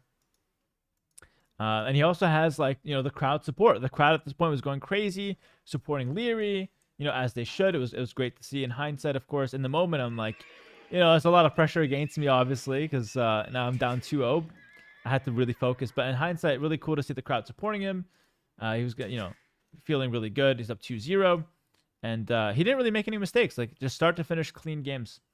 Yo, Hera, finally seeing you live for the first time. Hello, Drogbo. What's up, bro? Welcome. And welcome to anyone who's new here. Come on in. Young Baba says, I was there supporting you, bro. Thank you, man. I appreciate that. We'll talk about the support that I felt later on as well. It's after this next game. But first, we got to get in to this next game. I don't think this was it, was it? Yeah, it was. Okay, so before I show you guys this next game, I want to talk a little bit about how I'm feeling. Hera, congratulations on the win. Thank you so much, Butcher. Good to see you, buddy. And thank you, Wololo, for gifting a sub to Drogba. And everyone else who's subscribing and donating here. Thank you, guys. I appreciate it on both Twitch and YouTube. Thank you so much. I want to talk a little bit about this Ethiopians pick here. So, a little bit of a backstory. Liry once again practiced this Ethiopians build, this exact matchup. He told me after the finals, he practiced Cumans and Ethiopians on this map multiple times. And he told me that the only way Ethiopians win is if they open skirms into scouts into Castle Age. But that's the most unnatural Ethiopians opening ever, is it not? Like, am I wrong here, chat? But that's the only way to win. And I obviously don't do that because I practice Ethiopians here, not against Cumans, but I practice Ethiopians here. And I played them as an archers and scouts civ. That was how I played Ethiopians. And to be honest, that's how Grubby plays them. So, you know, No, I'm kidding. I'm not following Grubby, but you know, shout out Grubby though. You know, it is his pick. But you know, that's how Ethiopians are played. You know, archers into scouts. That's like their forte. So that's what I do. And this is actually one of my best civs. So now I don't want to go down 0-3. Thank you all users and NicoWis for the 10 gifted. I really appreciate it. The support is crazy online here, but after this game, let me tell you something about the support in person. I'm gonna quickly talk about that as well. But it's after this game, because at this point, the crowd was supporting Liry, the underdog, going in. But at this point, Liry's 2-0. The crowd is feeling it, you know. But this is really the deciding game. Let's say, for the crowd kind of shifting the momentum towards my side, because nobody in the crowd wanted to see me go down 0-5. They wanted to see a show, a finals worthy of the Royal Albert Hall. They didn't want to see anybody getting 5-0'd. There was a worry that Liry would get 5-0'd, and then they see Liry going up 2-0, you know, against me, which is the favorite and the defending champion. All of a sudden now the crowd is like, oh shit, if Liry goes 3-0, what if Hera gets 5-0'd, you know? So we'll talk about that at the end of the game, but in my perspective here, so going back to my perspective, I picked Ethiopians here. I considered this to be one of my best civs. So I'm trying to get a point back.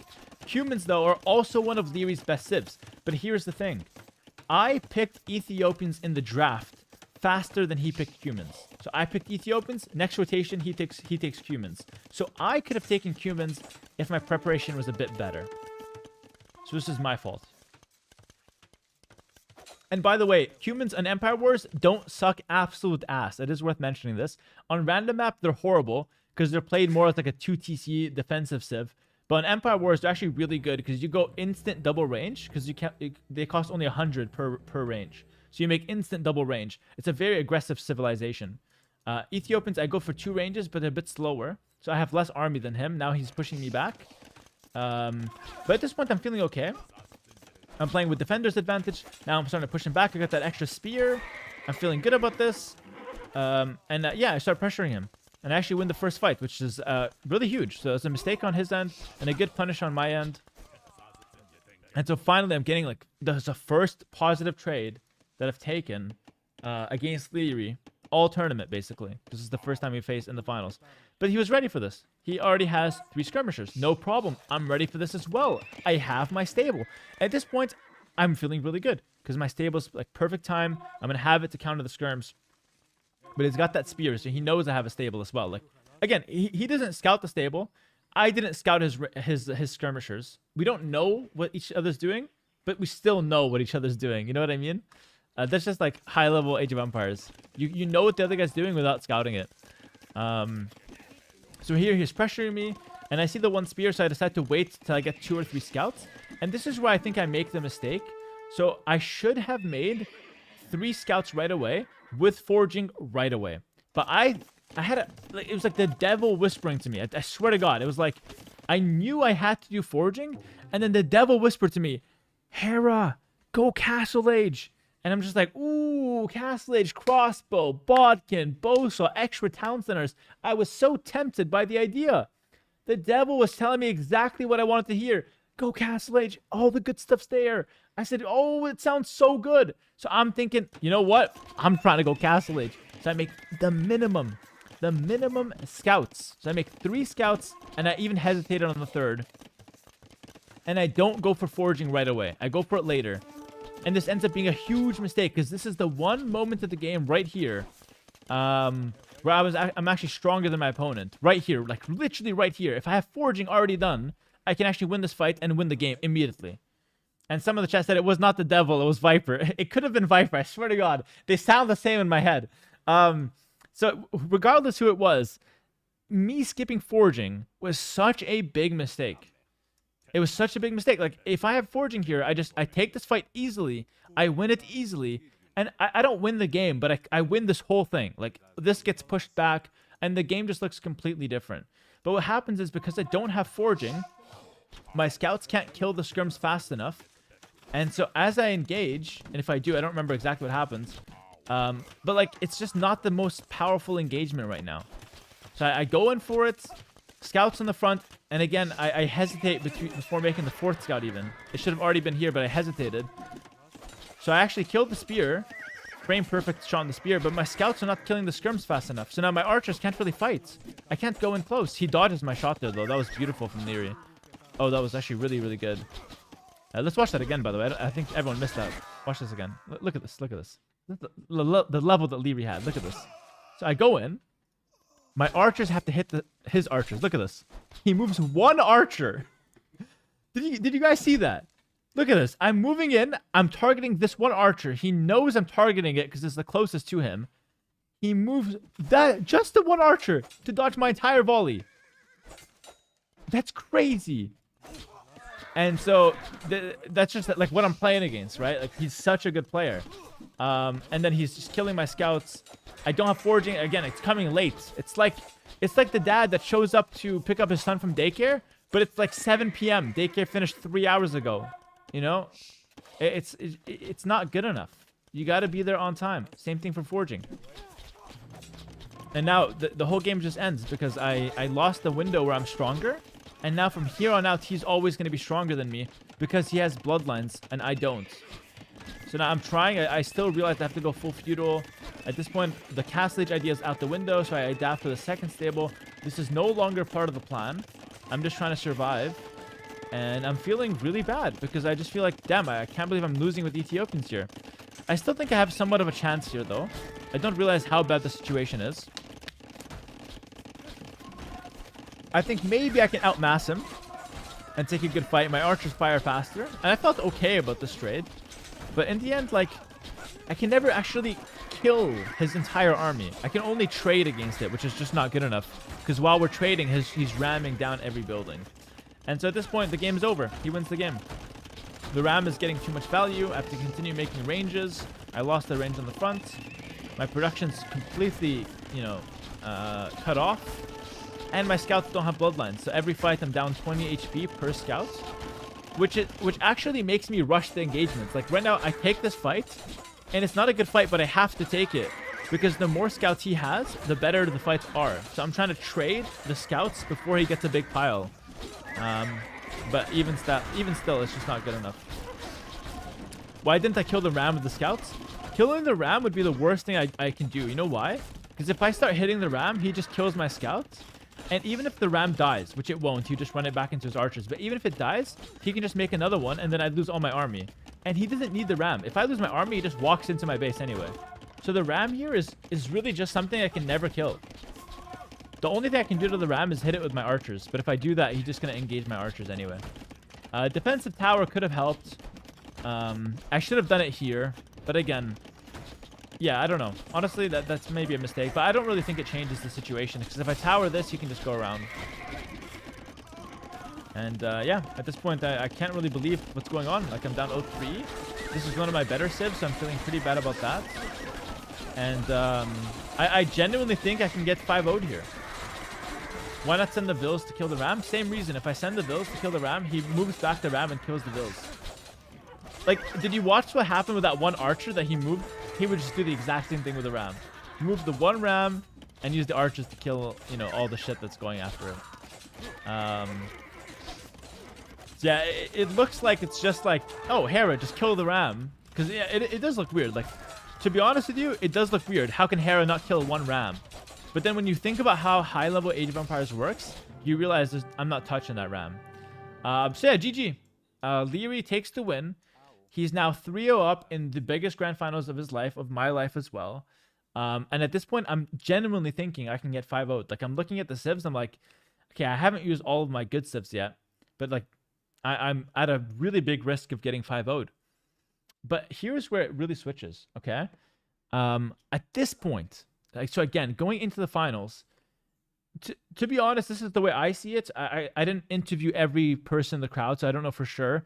In general, I would say that I have more fans than Liry because I'm a streamer. I put more content out there. People know more about me. So in general, I have more fans than Liry. And someone in the chat said it switches when Atrox sends you the message. Not entirely, because he actually sent me the message. Oh yeah, he did send me the message at 03. That is true. Atrox did send me the message now. That was part of it. Atrox was watching. I had to put on a show, you know? But yeah, in general, I have more fans than Liry. But what happens is a lot of my fans, they cheer for the underdog anyways. And they tell me this, by the way. They cheer for the underdog because they just like to see, number one, they want to see a long finals. And number two, they want to see another winner, you know, even though they're fans of mine. However, when I was down 0-3, the whole energy shifted. I promise you that. They cheered for Liry after he won, for sure. But then right afterwards, as we're setting up the next game, I hear someone in the front row. He says, "Let's go, Hera." And I wave to him. And then someone else says, "Go." And I wave to him. And then everyone starts clapping for me. I've never seen this. Everyone starts cheering and clapping. And they're saying, like, "Let's go, Hera. Come on, lock in." And so at this point, I'm like, holy shit. Like, I'm down 0-3. But the crowd is actually supporting me despite there not being a win on the table for me, which felt really good. Like, that was actually really nice for me to witness and for me to have happen, because that's never happened to me before. So at this point, I'm feeling better with the crowd, you know, supporting me. I was like, yo, that's crazy. It's like some anime shit. You know, I'm down 0-3, but the crowd is like trying to support me, get me back in the sets. And yeah, definitely made me feel a bit emotional. I didn't start crying or anything, but I felt really good about that. So yeah, shout out to the crowd for that. It was really cool. And what happens is I switch it up and I decide to play what I consider to be one of my best civs. So like Ethiopians was one of my best. I'm going to go to like another one of my best. This is the Romans. I picked this at the top of the draft. And this is really cool because he's actually trying some anti-meta here. So going into game 4. And again, this is after the Atrox message. This is after my wife sending me a message as well. Marine Lord sent me a message as well. The crowd starting to support me here. I just felt like I had so many people actually behind me. Like, and I've never really felt that because, again, despite having a lot of fans, I don't really have people that cheer for me actively just because I'm like the dominant champion. Like, I just have a large target on my back. You know, it's hard to say anything different. Like, that's just exactly what the situation is. But at this point, nobody wanted to see me go down 5-0 or 0-5. And so now, you know, I'm starting to get the energy from the crowd and from all those people. And so I say, okay, let's see what I can do. And so here, I open with my best civ. And let me give you some context for the game. So what we discovered, and this is something that you don't really see, because it was all discovered in practice. So it was Mr. Yo who discovered it. Basically, if you just go 2 docks, and you go galley opening plus like 1 Hulk, the other guy can never pass with army. So it's a really good defensive opening. And then you go for a really strong unit on land afterwards. All right. So before that, the meta on this map was all in aggression on land. So you go all in aggression like in feudal age. So like archers, scouts, and you just flood into your opponent.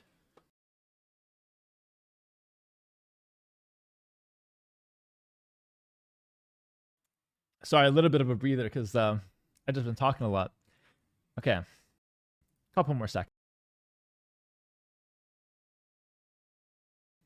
All right, cool.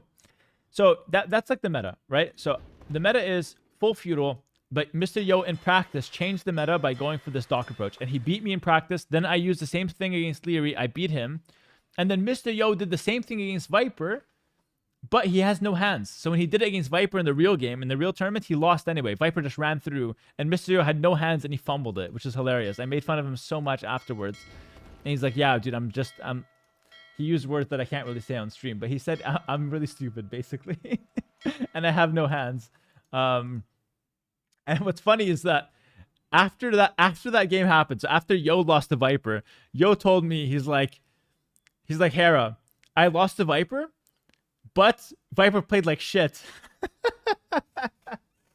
He's like, Viper played like shit. I knew he was playing like shit. I felt he was playing like shit, but I was playing worse and I just couldn't help it. That's what Mr. Yo told me. And so Mr. Yo told me he knew that I would beat Viper because he just felt like Viper was playing bad and he just couldn't help himself by playing worse. So yeah. So anyway, all that to say, Mr. Yo came up with a really strong defensive strategy. I knew about it. Liry knew about it. So going into this game, I knew that with the Spanish, he would do exactly that. Dock defense into fast castle conks. I knew he would do it. And he probably just didn't know what my response was. I consider my response to be the #1 best response possible. Archer opening to keep him honest. And then followed up with a fast castle right away to actually kill the ships. And I think because of how good my timing was, I was able to actually break his defense and get to the top, which I think was really cool. So this is like, I can proudly say, this is the first good moment of the game for me from a strategic perspective. The first 3, all Liry. Great preparation, great counter picks. This game, though, I made a great adaptation to his counter pick. And I was able to actually secure the win with my stronger civ. And this is the way I do it. So I go market. I bought a little bit of food. He does the same, but he's doing it a little after me because, you know, I'm just a little bit faster due to my civ having a nice bonus. The reason why Romans are so good here, by the way, is that they get a really strong economy. Everything works 5% faster, which is overpowered with shorefish that already gathers fast. So that's the main idea with Romans. And so you're not going to necessarily feel it in the rest collected. But like overall, I have a really smooth economy. So that's the main concept here. So with that smooth economy, I'm now going for archers, straight into crossbows. No knight follow-up. Normally, Roman player wants to play knights or longswords here. I don't do either, because I know he's going to be on conch. So I go crossbows right away with Bodkin. I'm up faster than him, which is really important, because I use that timing to actually push in. So this is the expo timing. I'm starting to micro. I go in a little bit. I go ballistics right away, because I know he's going to go conchs. Milton, thanks for the 5 gifted, by the way. Thank you so much, brother. Good to see you. Were you at the event, my friend? Thank you so much for the support. And so I'm microing. I'm microing down the ships. And at this point, I don't know if the casters thought this was weird or if the viewers thought this was weird. But this is really good for me. Like, honestly, like, everything was going really bad for me in the set, but this was really good. I kill 2 villagers. I start kiting down the ships. And I have to commit right now before he gets the warship upgrade. So obviously he wasn't getting that, but I don't know. I don't know if he's getting it or not. So I have to commit right now. And then I realized at this point, okay, he's not getting it. So I just go. So that's internally what I'm thinking about. So you guys probably missed that whole thing, that whole internal dialogue. Let's just watch that back. So right here, I have to go right now, or else he gets War Galley if he's clicking it. And then I fight for a little bit longer, thinking he could get it. Then I realize he's not getting it, and I decide to just ignore the last 2. That's the internal dialogue that's going through my mind there. And so I could have ran up with more, but at the same time, if he was getting the warship upgrade, it would have been better for me to trade before he gets it, or else it's going to be impossible to pass with the next group. So I passed with 5, and at this point I killed 2 villas, so I'm feeling good. And I'm starting to put pressure on the first few conquistadors. I have ballistics coming in. I'm also booming behind this with a town center, and I've got more crossbows coming. The main plan is keep him off the shorefish. Notice he doesn't really have the navy to defend anymore. All right, so I go in, I killed another vill. I messed up there. Could have gotten it, but I choked. I've got ballistics though, so I know I can kill the conchs. I also hit the villagers. I should have killed that one vill. It was a mistake on my end. Oh, I really should have killed that vill. But I go for the conchs. He closes the gap. He's also forced into a mangonel. And I killed one more conch. I should have killed that one last vill. It was 2 shots away from dying though. Oh no, it was 1 shot away from dying. It was 5 HP. But anyways, I was coming in on the backside. I killed 4 villagers again with crossbows. And at this point, I'm winning the game 100%. At this point, I feel really good about it. So, and this I think is really cool. I think you guys can appreciate this. Because I know I'm in a good spot, and I'm down 0-3, and I need some confidence, I take every micro fight possible. I'm microing against Liry. He's the best micro player in the game. He's better than me. I take I don't care. I'm taking every micro fight. I need some confidence back in the set. So I know he's got the mangonels. I know he's got the conchs. This army is way better than my army. But I decide I still want to fight him. So I go 3 TC to make sure I can't lose the game. I make sure I have a good economy. And then I'm like, yo, I just want to fight. Let's just fight. So I see him coming in. I'm not scared. I don't go back. So I'm setting up the workshop. I just want to get a feel for him. I see the mangonel. Now I'm starting to get a feel. I can't rush this, obviously. Like, I can't just run into him. I have to, like, time it correctly. But in my mind, I want to fight everything he prevents or he throws my way. Because I want to get some confidence back in the set. And I don't want to let him just 5-0 me, you know? I want to put the message that I'm here to play. Good counterattack from him. He gets a nicer one later. I almost killed that conch. He's going to go around. He's going to get a nice one. Now I know his conquistadors are out of position. So I'm looking to jump in here. I split up into 2 control groups. I'm trying to go crazy. I just want to go crazy right now. but he's kind of playing like a pussy, so I can't do it right now, and I'm feeling pretty bad about that. He's just attack grounding and running back, so I can't do it, but I'm waiting for it, and I think he senses the pressure right now. Perfect micro from him, though. Perfect micro. He's just not letting me do anything, and now I see the counterattack, and I'm like, shit, have I thrown this? At this point, I'm like, am I serious? So I send one group back, and with the other group, I'm like, yo, it's time to go crazy. Let me do what I set out to do. And I think this is one of the coolest moments of the set for me, at least personally. I think I had some really nice micro here. And again, it's like against Liry, which is what makes it feel special, right? I'm just splitting with 2 groups. I'm dodging into 3 Manganos. Like, this felt insane. And Kongs. Damn, that was clean, honestly. I'm feeling pretty proud about that one. I'm not going to lie. And this helped me a lot get the confidence back in. So at this point, I'm defending here as well. We're fighting on 2 flanks, and I'm booming at the same time. So there's a lot going on. Like, same for him, right? He was microing the Kongs up here. He's also microing the Manganos down here, microing the Kongs here. Like, we're fighting 2 high-level fights in 2 different spots at the same time. How insane is that? Like, we're both playing out of our mind right now. We're both literally playing out of our mind. Like, I know I'm microing well, but so is he, to be fair. So he goes in, gets a nice hit there with the Mangano. I'm still feeling pretty good.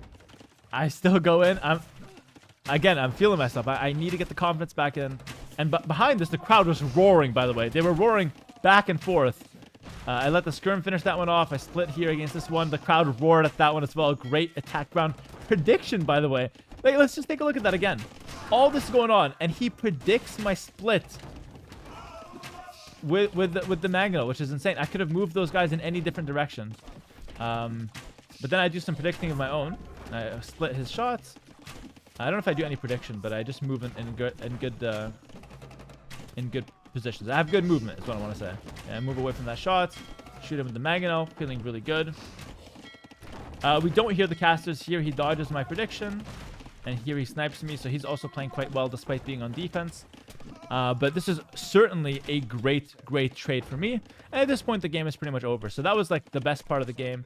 Probably one of the best part of the finals, to be honest. That was so exhilarating the last 3 minutes. Like, watching that live was insane. I thought you couldn't hear the crowd. Yeah, so as far as the crowd and the casters, you could hear the crowd when it gets loud. You hear noise, but I don't hear any words. Like, I don't hear the casters or what they're saying. I just hear noise. Think of it like if somebody were to clap behind you when you're listening to something, you would know he's clapping behind you, but you wouldn't really hear if there's any noise or not. That's how it was, basically. So anyway, here he pushes back. He takes a pretty good trade. Great shot. Again, the crowd went crazy there. The crowd was going crazy for both of us, which just felt so nice. And then here I thought, oh shit, don't throw, Hera, don't throw. Let us make a few skirms, played back, castle out here.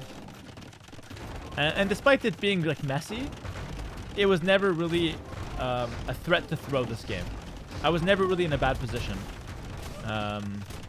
Just because I'm so far, I have double his fills, right? There's no chance for him to win. So we'll just fast forward the rest of it. I don't think there's much else to talk about. I try to go for some demolition plays.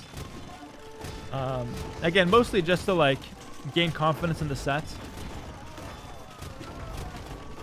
Doesn't really work though. If anything, this gave him confidence because like he's doing so much damage with so little. But it's fine. I was like, whatever, it's fine. Let's just win the game. So I try to go for some demos. I never connect with anything. So disappointing. I'm hitting no demos. I'm just not that guy. Casters were screaming demo, demo, demo. Yeah. I wish I hit one. It would have been so hype, but it's fine. I didn't get it. It was not my moment. Maybe next time. Next time I'm in the Royal Albert Hall, maybe. Which is never, by the way. RIP. Such a good experience, though. So yeah, at this point, he knows the game is over, but he's probably just trying to play it out. Kind of like how I was playing it out before. And honestly, he's getting such good trades that, like, you never know when I fumble it. Like, he doesn't know that I have double his fills. So at this point, he's playing it out, and he's probably in his right to, but then as soon as I hit imp, he's like, yeah, shit, it's over. And I get a point on the board. I get a point on the board, which feels really good because at this point, it was 0-3. I don't get swept. Crowd was super loud at this moment as well. And yeah, I'm feeling pretty good. So it's not just that I won the set. Sorry, that I won this game. It was the fact that I was able to win with good micro, with good plays, with good strategy. This game really got my confidence high for the set. This is super important. If I lost this game, I think I get 5-0'd, by the way. 100%. Or not 100%, but like chances are high. Because then my confidence is just at an all-time low. Yeah, I'm floating 2k stone. I was about to go crazy, like come down here, drop a castle, maybe one more castle out here. I had a dock on his side. I was starting to go navy while getting some trebs out. So yeah, he was completely dead. Were you worried before this game? Yeah, I was. So like if you watched my, like the way I was talking throughout this like review of the finals, I mentioned that at the 0-3, I was actually like, I thought I was going to get 5-0'd, honestly. I really thought I was going to get 5-0'd. I think the crowd really helped me get my mentals back in it. Which is, yeah, again, once again, amazing. So yeah, I win that game. Next game, remind me what it was. Was the next game? Oh, it was Mapuche Franks. Oh, that was such a good one. No. It was Mapuche Franks first. Okay, this one I have such an insane story. Listen up, everybody. This story is crazy. So in the practice room of the Albert Hall. So this is final day. I call Vinchester. I don't call him, but like I send him a message. I'm like, yo, Vinch, brother. I know I didn't reply to your last 3 messages, but I need you now. I'm kidding. I didn't say that. Me and Vinch are on good terms. But I said, Vinch, I know it's a lot to ask. I need a practice partner. You got nothing in it for you. I just need some help. Vinchester says, I got you, bro. Anytime you need, let me know. I said, you're a freaking legend. So we organize the time. We set up. And I go Mapuche against Franks. Why do I go Mapuche against Franks? Because some guy on Discord messaged me the day before or put in my Discord server. He's like, yo, what about Boldest Riders with Mapuche to counter Franks? And I'm like bloody hell. Because I'm in London, so I got to speak. I was like, bloody hell. Boldest Riders. Of course, I made a video about them. I completely forgot about them. Some guy, his name is Matt Matty. He's in the chat right now. You're not some guy. You're right here. Thank you, Matt Matty. Remember the name, boys. So Matt Matty, he tells me, yo, like, what about the Boldest Riders? I said, you know what? I might cook something up with them in the finals. I think it could be good. I like the idea. Because I was familiar with the unit. I made a video about it on YouTube. And it's a really good anti-cavalry unit. And the whole time, everyone was playing Mapuches on this map. And they were going Champion Warriors. Like Vipers doing Champion Warriors against me in the semis. And Champion Warriors are buns. They got gutted. They got hard nerfed. Like, they're unplayable. And so I was like, I want to play Mapuche, but I don't want to play Champion Warriors. Like, they just suck. So I want to play Boldest Riders. Here's the crazy story. That whole Discord thing, that's not the crazy story. This, what I'm about to tell you, is the crazy story. So me and Liry are practicing face-to-face in the Grand Finals. Not in the Grand Finals, in the Grand Finals day. So before our sets, we're practicing face-to-face. His computer is away from me. My computer is away from him. And at the exact same time, it's me and Vinchester, him and Lewis. We were both practicing separately. So I'm playing against Vinch. I'm going Mapuche against Franks. Liry, at the same exact time, is playing against Lewis. And Liry is also testing Mapuche on the same map. How crazy is that? Finals day, both competitors, different sides of the room, were playing the exact same Civ on the exact same map. Mapuche versus Franks, the same Civ matchup. At the same exact time. And the only reason I knew this is because Hart told me that at the same time he saw us practicing both civs. That's crazy. That's literally so insane. The only difference is in Liry's testing, he did not have a Matt Matty. He was testing mostly the Champion Warriors. He also tested a bit of the Boldest Riders, but he tested a Champion Warrior opening. I tested a pure Boldest Riders approach. And the reason why this is important is because from the testing, Liry told me his conclusion was that while the Mapuche are pretty good, the Franks can beat them. That was his conclusion.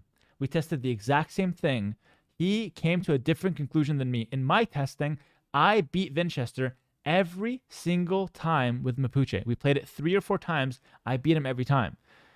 And Vinchester's a really good player. So that gave me a lot of confidence that Mapuche are very good.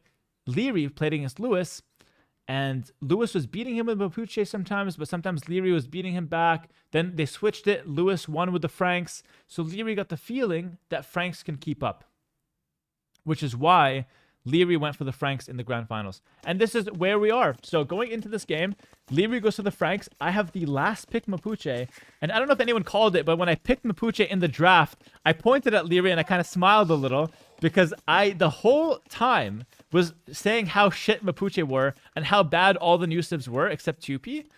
And yeah, I kind of like just had a little bit of a laugh in the draft. And we laughed about it afterwards as well. But Liry told me, he said after the draft, he told me, why the hell would you practice Mapuche? Because he told me, like, I banned it every single draft. Like, why would you even think to practice that? And I said, I don't know. It was just because Matt Maddie mentioned it on Discord. Legit. Because I thought of the Bullish Riders, or Matt Maddie thought of the Bullish Riders, and I liked the idea. It's the only reason I practiced them. So just such an insane story around this game that nobody really knows about, except now that I've mentioned it. So yeah, I felt like that was one of the craziest stories of the entire finals and the entire tournament. But yeah, with all that said, yeah, I literally practiced. Like, look at how stupid this is. I practiced a civilization in my last day of practice because some random guy that I've never met on the internet messaged me about it and said it could be interesting.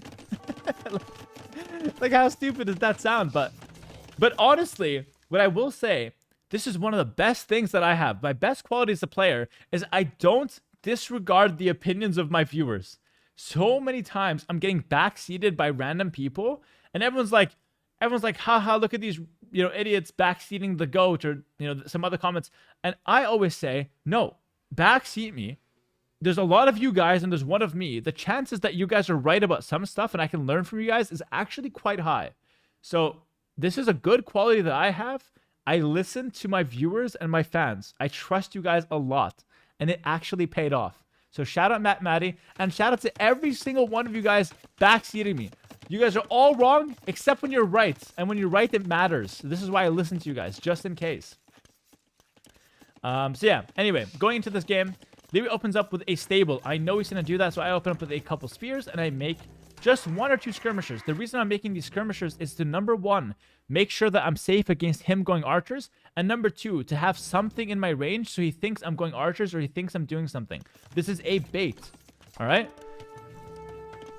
Behind this, he goes for a range, so he's going to go scouts into archers. And from his testing, this is how he was able to beat the Mapuche. But at this point, Liry was telling me after the set that he was really confused why I was not making champion warriors. Because he was always making champion warriors in practice. And I told him, I think champion warriors are horrible. So I skipped the champion warrior step entirely. I go straight for the Bullish Riders. And here's the thing about the Bullish Riders. Let me talk about them a little bit. The Bullish Riders are like a cav archer, but they're a little bit better in a way for a few reasons. Number 1, you don't need to get husbandry on them. They have the husbandry speed built in. So they're already like pretty fast unit, okay? That's number 1. Number 2, they have an attack bonus against cavalry. I think it's like +2. And number 3, they have a charge attack that lets them slow the opponent units. So it's like the perfect anti-cavalry unit. You can slow down the cavalry, you have an attack bonus against them, and you already start out really fast. So my plan was really simple. Go 2 range Bullish Riders, really fast castle, like 6-minute castle, faster than him, which is good. And then play from the middle. Also, he sold both hundreds of a stone. I only sold 100. Or no, I sold both and I bought back 100. Sorry, excuse me. I bought back 100. So I go Monastery, Town Center right away. And at this point, there's 5 relics in the center. We both want them, by the way.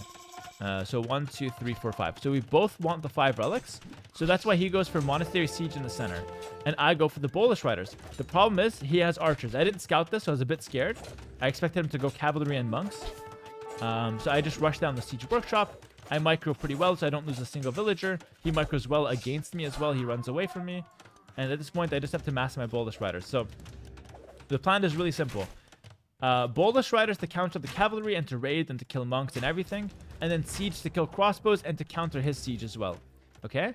So at this point, I think I know about him. Yeah, I know about him in the center. And I know he's got a monastery as well. So what I decided to do is simple. I just decided to just run around and try to snipe his monks.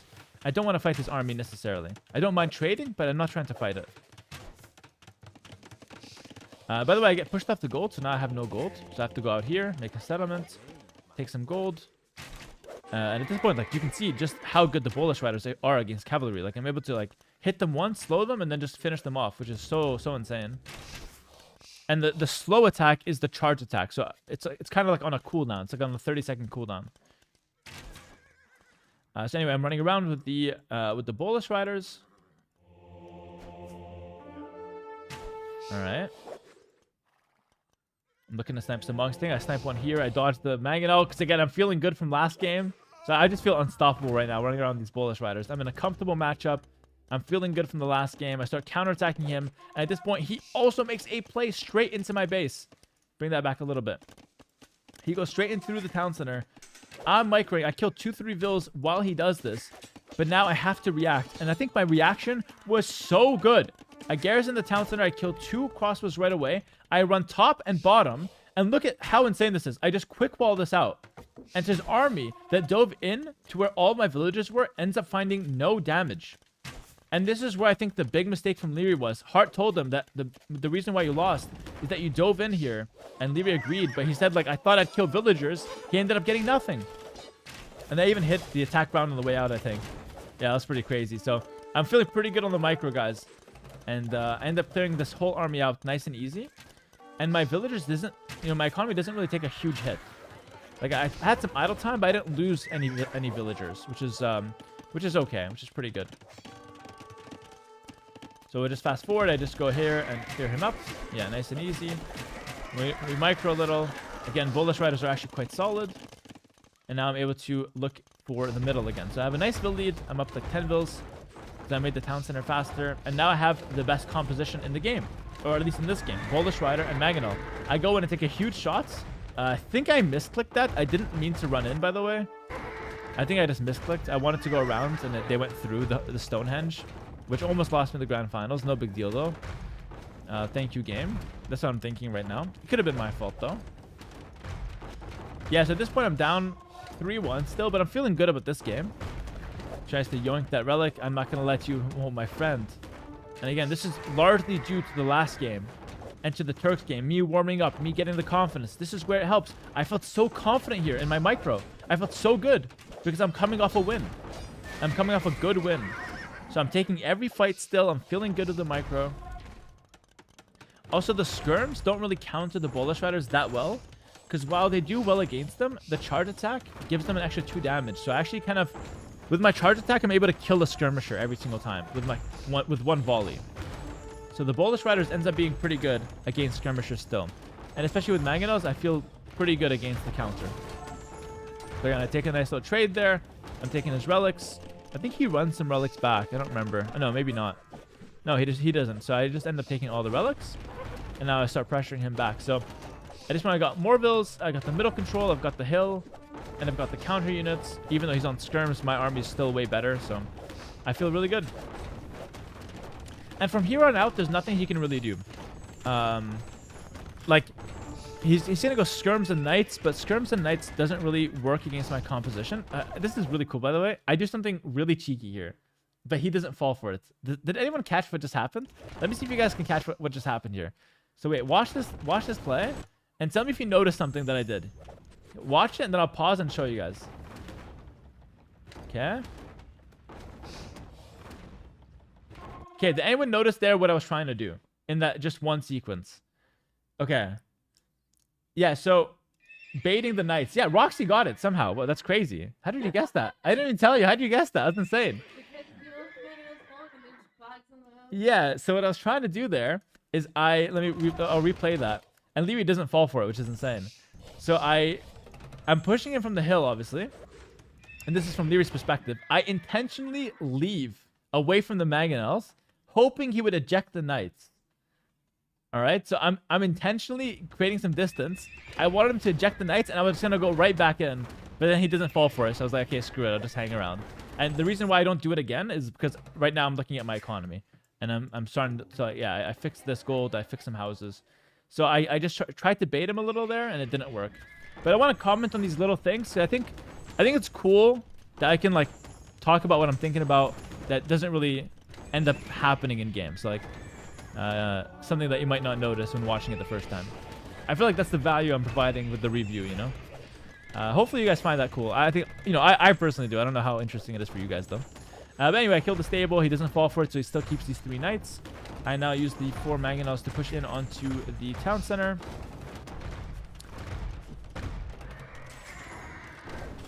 I actually don't really have good micro here. I think he actually outplays me here, but like for the most part.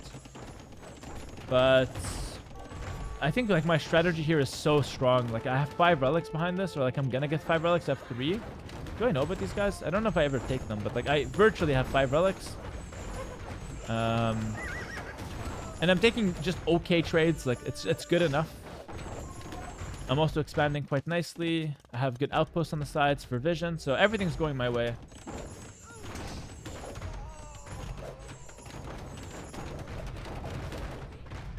Did I get a good shot? All right, yeah. But at this point, we can fast forward because it's pretty much over. Like, I'm diving him. Oh my goodness, that was a nasty shot, but I got 3 conversions on his vills, and he calls the GG. I think he called it GG because he counterattacked me, and I didn't die to it. Yeah. He sent a few knights. I just garrisoned right away, and it's just like a heartbreaker for him. So he loses to Mapuche, despite him practicing it, despite him being confused as to what the hell I'm doing practicing Mapuche in the first place. And really, the real hero of the story is Matt Matty. So shout out him once again for the Bolus Rider recommendation. And it was a really good unit.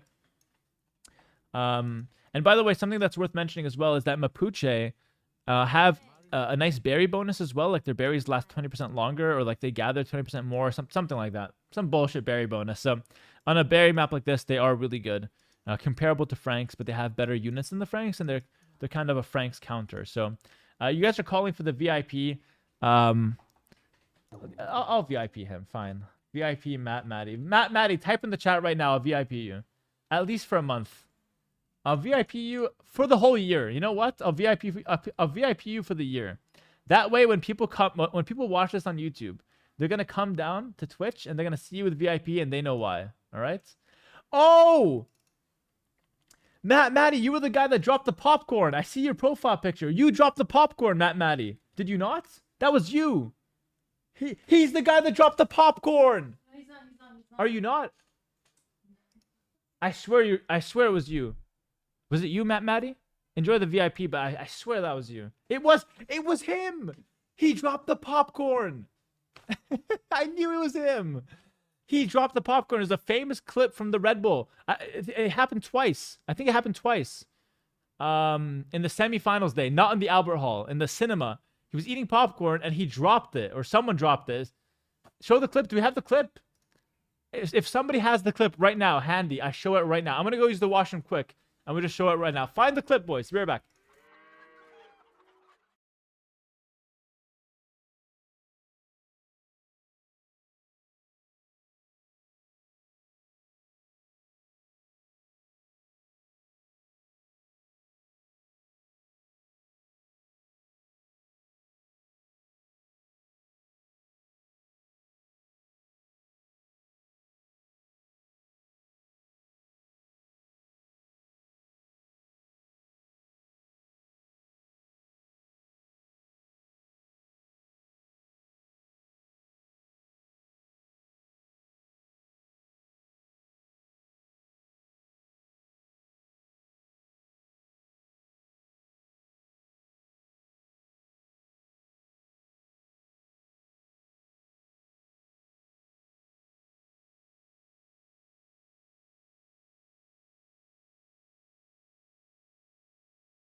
All right. Do we have a little link? It's a freaking Rickroll. You freaking rat. You freaking rat. I got Rickrolled in 2026. It's ridiculous. Okay. Let me... I literally got Rickrolled in 2026 by my wife. Unpin the message. That's disgraceful. Yeah, I have it. I don't need you anymore. All right. So Matty. This is him. Was this him? Wait, why is it so fast? Hold on. It's on times 2. Hold on.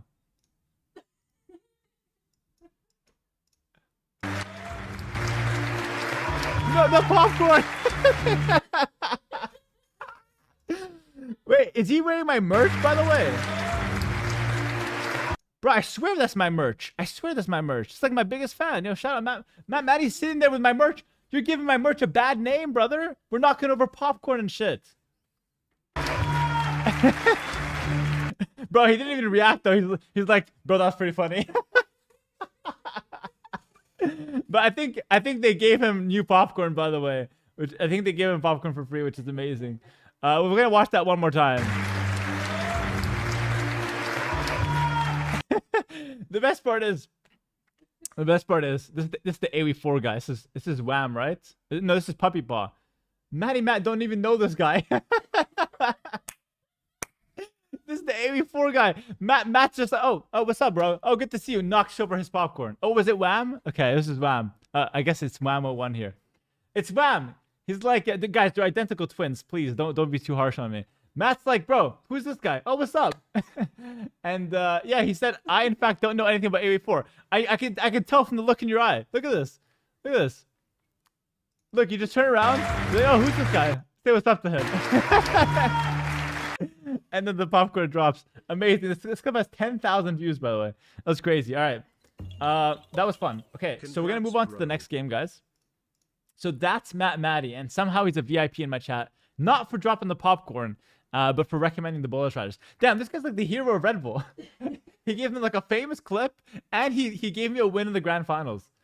He's doing way too much for just a random viewer. Like, he's not even part of the show. He should be part of the show next time. All right, that was good. That was good. All right, that was fun. Next game, and thanks for repping the merch, buddy. That's good. We need more people like you. Next game, 2-3. We're going into the next game. Byzantines versus Georgians. Now, this game has also another backstory. Every game has had a backstory so far. Again, it was just such a crazy finals and a crazy tournament. So like you're likely to have backstories like this one. So here's the backstory for this full point game: Byzantines versus Georgians. Now, starting things off here, and we're gonna get to the Atrox Viking situation. I'm gonna get to that, everyone. I've talked about it before, but we're gonna get to it again when the time comes. So Byzantines versus Georgians on Vulpine. Now, for those who don't know, Vulpine was the map I banned all tournaments, except in the semis and the finals, because in the finals they don't let you ban a map. All right.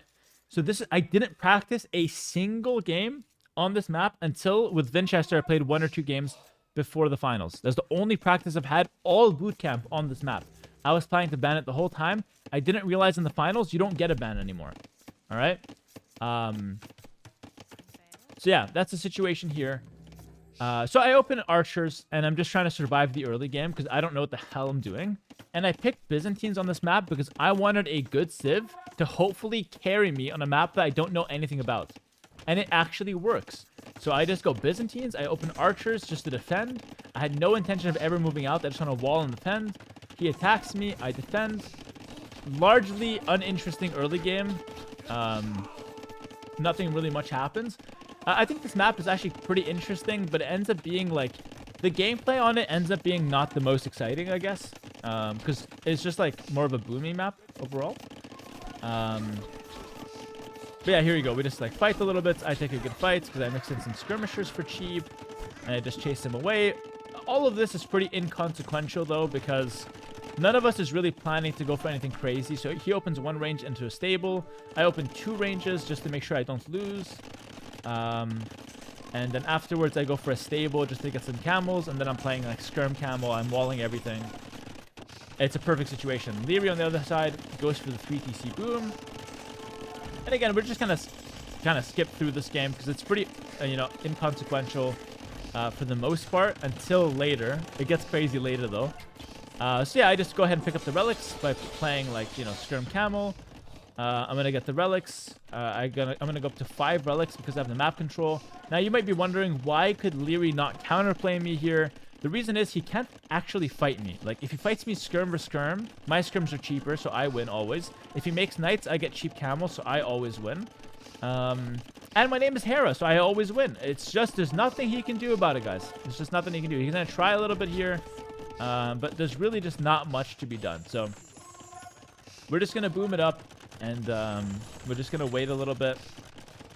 He actually does a pretty good job. Like, he gets like a 10 build lead in exchange for the relics. Maybe that castle should have been more in a relevant position. So maybe that was a mistake. I think a good fight here. But again, mostly what I'm trying to do is just take the relics. And Liry then goes for, this is probably the first important moment of the game. He goes for a far TC. Liry, what are we doing so far from home? With a town center? A little bit dubious, but hey, as long as he doesn't research a very important upgrade from this town center, I think it's going to be fine, right? Like, just don't research something really important so that if it dies, you lose that progress. That's all you got to do. Like, if you just don't do that, this town center is fine, all right? Seems pretty simple. Hera's coming for the forward castle. Again, stick to the plan, Liry. No important upgrades from the forward town center. We got 3 more back here. And a castle. And a couple churches. The people are happy. We got options. I try to go for a counterattack here with a few archers. Meanwhile, that was just a distraction. Meanwhile, I go for the forward castle. He ends up running the villagers, which is great. So the town center is abandoned. Nothing coming out of it, guys. That's great. Yeah, let's keep it that way, right? Everyone agree? Liry should just keep it this way. Don't make anything from the forward town center because now there's a castle there and things can get really dicey. So from here, I'm going to go up to Imperial Age. I get it cheaper because I'm Byzantines. Again, my civ is really good here. At this point, this game feels largely unlosable despite the score being close. So I have 5 relics, I have Byzantines, and I have a forward castle. I feel great. Like, I'm feeling... The only thing that could get better for me right now is if my opponent is late to Imperial Age, which is exactly what's going to happen because Liry clicks Imperial Age from the forward town center. How is this possible? He did it with a hotkey. So what he did was he selected all his town centers and he clicked Imperial Age. And because he had all 3 town centers here making villagers, it automatically made him research imp from the forward TC. Which is so funny. And at this point, by the way, I have no idea this is happening. I have no clue. The only reason I knew about this is Debris J's in the chat right now, another one of my viewers. Later in the night, like later in the night, we're having dinner at the hotel, and he tells me, "Yo, what about that MTC going down?" I said, "What MTC?" I said, "What?" And he was like, "Yeah, in the Volpine game." I was like, "Oh, that's what that was." Because in this moment, when this TC was going down, the crowd made a huge cheer. And I was like, okay, my micro pretty clean, but it's not that good. What are they talking about? I didn't think much of it. I'm focused on the game. But at this point, like right here, everyone's like, oh, you're going crazy, right? And nothing's happening. So I didn't really think about it. I don't know what the hell they're talking about. And if you watch the reaction, there's a clip of Liry's reaction. Can we get that actually? Do we know about that clip? If anyone has the clip of Liry's reaction, we have to show it at the end of this. Because his reaction was amazing. So anyway, the town center goes down. I was not trying to do this. I didn't need it to happen. I was winning anyways. It doesn't matter. It just makes the game instantly unplayable for him. If this didn't happen, he's got a fighting chance. All right? But since it happened, it's completely over. I think I'm getting rickrolled. Yeah, everyone's rickrolling me. Guys, no YouTube clips. I'm not getting rickrolled again. It's not going to happen. Nice try. Bunch of rickrollers. So anyway, Liry makes a face. He like realizes, I think here... Oh no, Hera got rickrolled clip. I can't click that one either. Everything's just about the rickroll. But anyway, there's a clip where he was just like... He made a thing with his face. He was like, oh my... He rolled his eyes, basically. And he clicked imp again. That comes up in a little bit. But yeah, that was basically the main storyline of this game. Again, if that doesn't happen, I probably still win. Just because I have 5 relics in Byzantine, but it's a much closer game. Like, we actually have a game. But because of that denied imp, it's over on the spot. It's completely over. He's just so far behind now. He tries a good crazy raid here. And he actually kills a lot of villagers. But again, like, you can see how he could win if he didn't cancel his imp. Like, this is quite legit damage. But yeah. Yeah, his bracer got cancelled as well. Someone's saying, yeah, his bracer's coming. That gets cancelled. Oh, yeah. Everything's getting cancelled. My goodness. I don't think he notices the bracer either.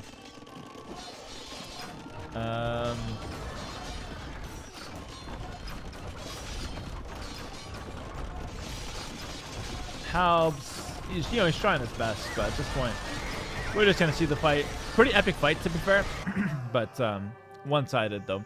3-3.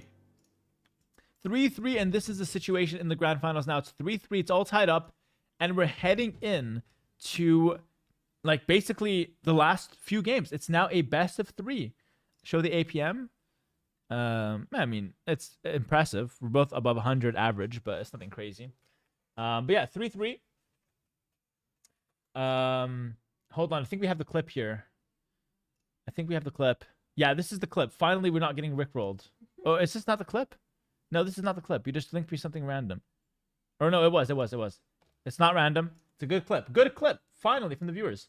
So this is the clip where Liry realizes that his town center just went down and Imp got canceled. Oh, is that the? Oh, check the MTC. Check the MTC. Check the MTC.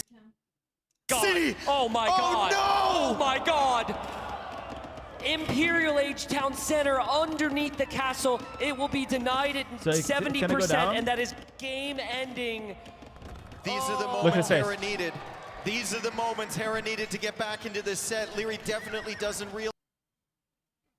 Who sent me this clip? My goodness, who sent me this clip? Are you serious? You had one job. Are you serious? Who the hell is sending me these clips? Never mind. Like, it's ridiculous. It's just ridiculous.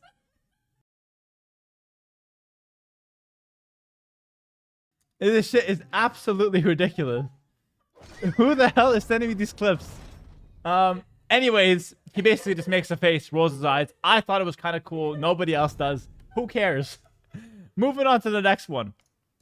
Okay, now we go into the famous. Okay, we have the clip, but I lost interest anyway. We go into the famous Atrox game. All right, it's the famous Vikings game. Now let me show you the conversation with Atrox. So okay, let me see if I can get this up on the screen now. Wait. And this made it to Twitter and everything. This really made the rounds. So at 03, Atrox sends me a DM. Let me see if I can pull it up on the screen for you guys here.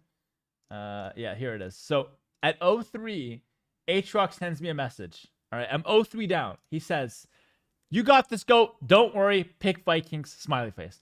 At this point, I feel like I appreciate the message. It helps a lot. I was 03 down. Having Atrox, I knew he was watching. I was like, okay, I gotta lock in, you know? But I didn't answer right away because I didn't know what I was doing with Vikings, and I wanted to get some wins back. At 3-3, I'm feeling the max confidence ever. I remember the Atrox message. I changed my game plan. On Rampart, my game plan was to go Britons, and I changed that last minute to go Vikings because of the Atrox message. Everyone thought I was joking about that. That was like the single reason I changed that. I can show you the notebook. The notebook had, until that message, Vikings for the water maps. And after that message, I put a slash after the Britons, and then I put Vikings after to have that as an option. So at this point, like, this grand finals is so fake. I got Maddie helping me with Bolus Riders. I got Atrox in my DMs during the finals. Like, that should be like a disqualification or like a penalty at least. Like, that's like a 2v1. Like, Liry's under pressure right now. So anyway, I changed my game plan. I discard the Britons. I go for the Vikings. I've never played Vikings on Rampart. I have no idea if it's even good. I just know he's got Burgundians, which is like his best pick. And I know Atrox watching. That's what I know. And that's enough to pick Vikings and win the game. And it ended up being the best game of the entire event. Like, it was the best game of the finals, best game of the event probably. So I say less. Atrox, you've said too much. Say less. I got you, bro. We're going Vikings. And yeah, we're gonna hop into this game. I think she's got the notebook. Let me show you the notebook real quick. This is the true behind the scenes, guys. This is the true behind the scenes. So it's a bit messy because I was crossing things out here, but let me see if I can show this to you guys on screen here. So okay, it's mirrored. It's a bit awkward actually because it's mirrored. Let me see if I can unmirror my cam first. Okay, I'm gonna unmirror my cam. So here it says here. No, here. Okay, here. Rampart. My first pick was Britons. Then down here, I had Vikings as an extra civ, and I put them here for the Blue Wells game. That was my idea. Vikings, Armenians, or Dravidians, and then the other one is Dravidians or Armenians. I wasn't sure where I want to pick them. And then after Atrox message, I put Britons / Vikings. I included Vikings as an option for Rampart because I felt like I was not going to play Vikings for the other ones. All right. So that was the story. We're going to unmirror the cam. We're going to remirror the cam. How do I do this? There we go. There we go. So that was the story of the Atrox. And it's a true story. It's not like I didn't make anything up. It's literally a true story. And from the Matt Matty incident as well, you guys like, I'm just winging these finals. Like you think it's like well thought of. It's just everything's just last minute after last minute, impulse decision, emotional decision. Like nothing was planned, nothing was prepared. Everything was pure vibes in this grand finals, and it worked out. So anyway, here it is. We're gonna go through the game. Again, you guys have probably seen. Bro, is that a doctor? Bro is a doctor with that handwriting. You're just crossing shit out left and right as well. It's pretty funny, but we're hopping in, guys. Again, this is the game of the tournament.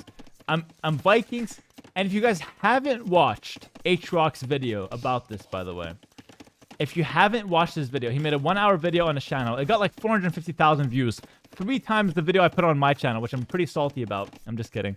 You have to watch that. It has Atrox's reaction, very well edited. Atrox's entire vibe during that finals was pristine because he's glazing me the whole time, but then he also gets stressed at 0-3, and then he gets so hype at 3-3. I want to show you guys one clip from it, though. Before I show you this game, I want to show you one clip from Atrox that it was just absolutely hilarious. It's so funny. Look at this. You'll understand what's going on when you see the clip. So I'll show you guys this one clip, and then we'll watch the games together. So Atrox sent through this clip. It has 20,000 views. This is double the views that the popcorn incident happened or got. All right, 20,000 views. It's gonna be okay. Flemish militia from Wait a minute. Wait a minute. The final 2 games will be on water maps, which means we could literally have a game where the final game is a Vikings pick. That would be so fucking epic. It's unbelievable. Anyway. Oh, he is Vikings! Wait a minute! Ah! It's not even a water map! I'm fucking crazy! It's Vikings right now! Dude, wait, what the hell? So that was the Atrox reaction to the Vikings. And the funny thing is, I don't know why he's reacting like this. He must have not seen my Discord message, because I literally said say less right before this game started, like 2 minutes before. So he should have been like the one guy that knew that Vikings was gonna go down, and he was the one guy that didn't know, which is hilarious. Anyway, he went to go get his helmet. He played the song. It was so hype. You guys have to watch that video. He put it up on his YouTube channel, so just check that out. Nice and easy. But with all that said, let's go ahead and now hop in to the review of this game. I'll kind of break it down from my perspective. So yeah, me versus Liry here. Vikings versus Burgundians. Now, Burgundians is the best civ on this map by far. Like, the only civ that can match it is like Koreans, but that's banned. Nothing else even comes close to Burgundians on paper. So I have to play... I'm playing from behind by default by being the Vikings. So he starts out like, why are Burgundians so strong? It's because of this Flemish militia. These things are so cheap. They produce so quickly. And he gets infinite pressure by just going Flemish militia and skirmishers. Infinite pressure. So I'm on like 1 range. So at this moment, I have 2 archers. And he has 2 militia and a skirm. And that's after losing 1. So he gets right up in my shit. He gets close and personal and kills a villager so fast. And I'm already stressing because, like, this is not supposed to happen. I had a bit of a bad gold, which always happens on this map. It's not even like a bad map. It just happens. And I'm getting pressured. I'm getting pressured really hard. At this point, it's just about surviving for me. And this would have happened if I was Britons, if I was Vikings, or if I was any civ. I would have to play defensive, and I would have to just try to survive. Because there's nothing really that Burgundians can lose to in the early game. Like, Flemish militia skirms with a scout is just so absolutely broken in early game. So again, he pressures me. It's a lot of tension here. I go for the stable. I have to go stable or else I lose. Like, there's so many things in this game that have to happen or else I lose. Like, it was insane. So I'm trying to take the deer. I get pushed off this wood line. I actually play pretty well. Like, I don't really take bad fights ever. At least in the early game. But even still, like, without taking bad fights, I just can't fight him. Like, that's a huge problem, right? He's getting so much pressure on me. And the crazy thing is, these guys get upgraded for free once he gets Castle Age. So, I kind of have to fight this, but I just can't. So after not knowing what to do, I think I just decided to like threaten a counterattack here. So I see him with another army here. So what I do is I just threaten to go clear this army, and he makes the call to send this army back. You could make the argument what he should have done is just counterattack me here anyway, and just go for the vills, and like let this army die.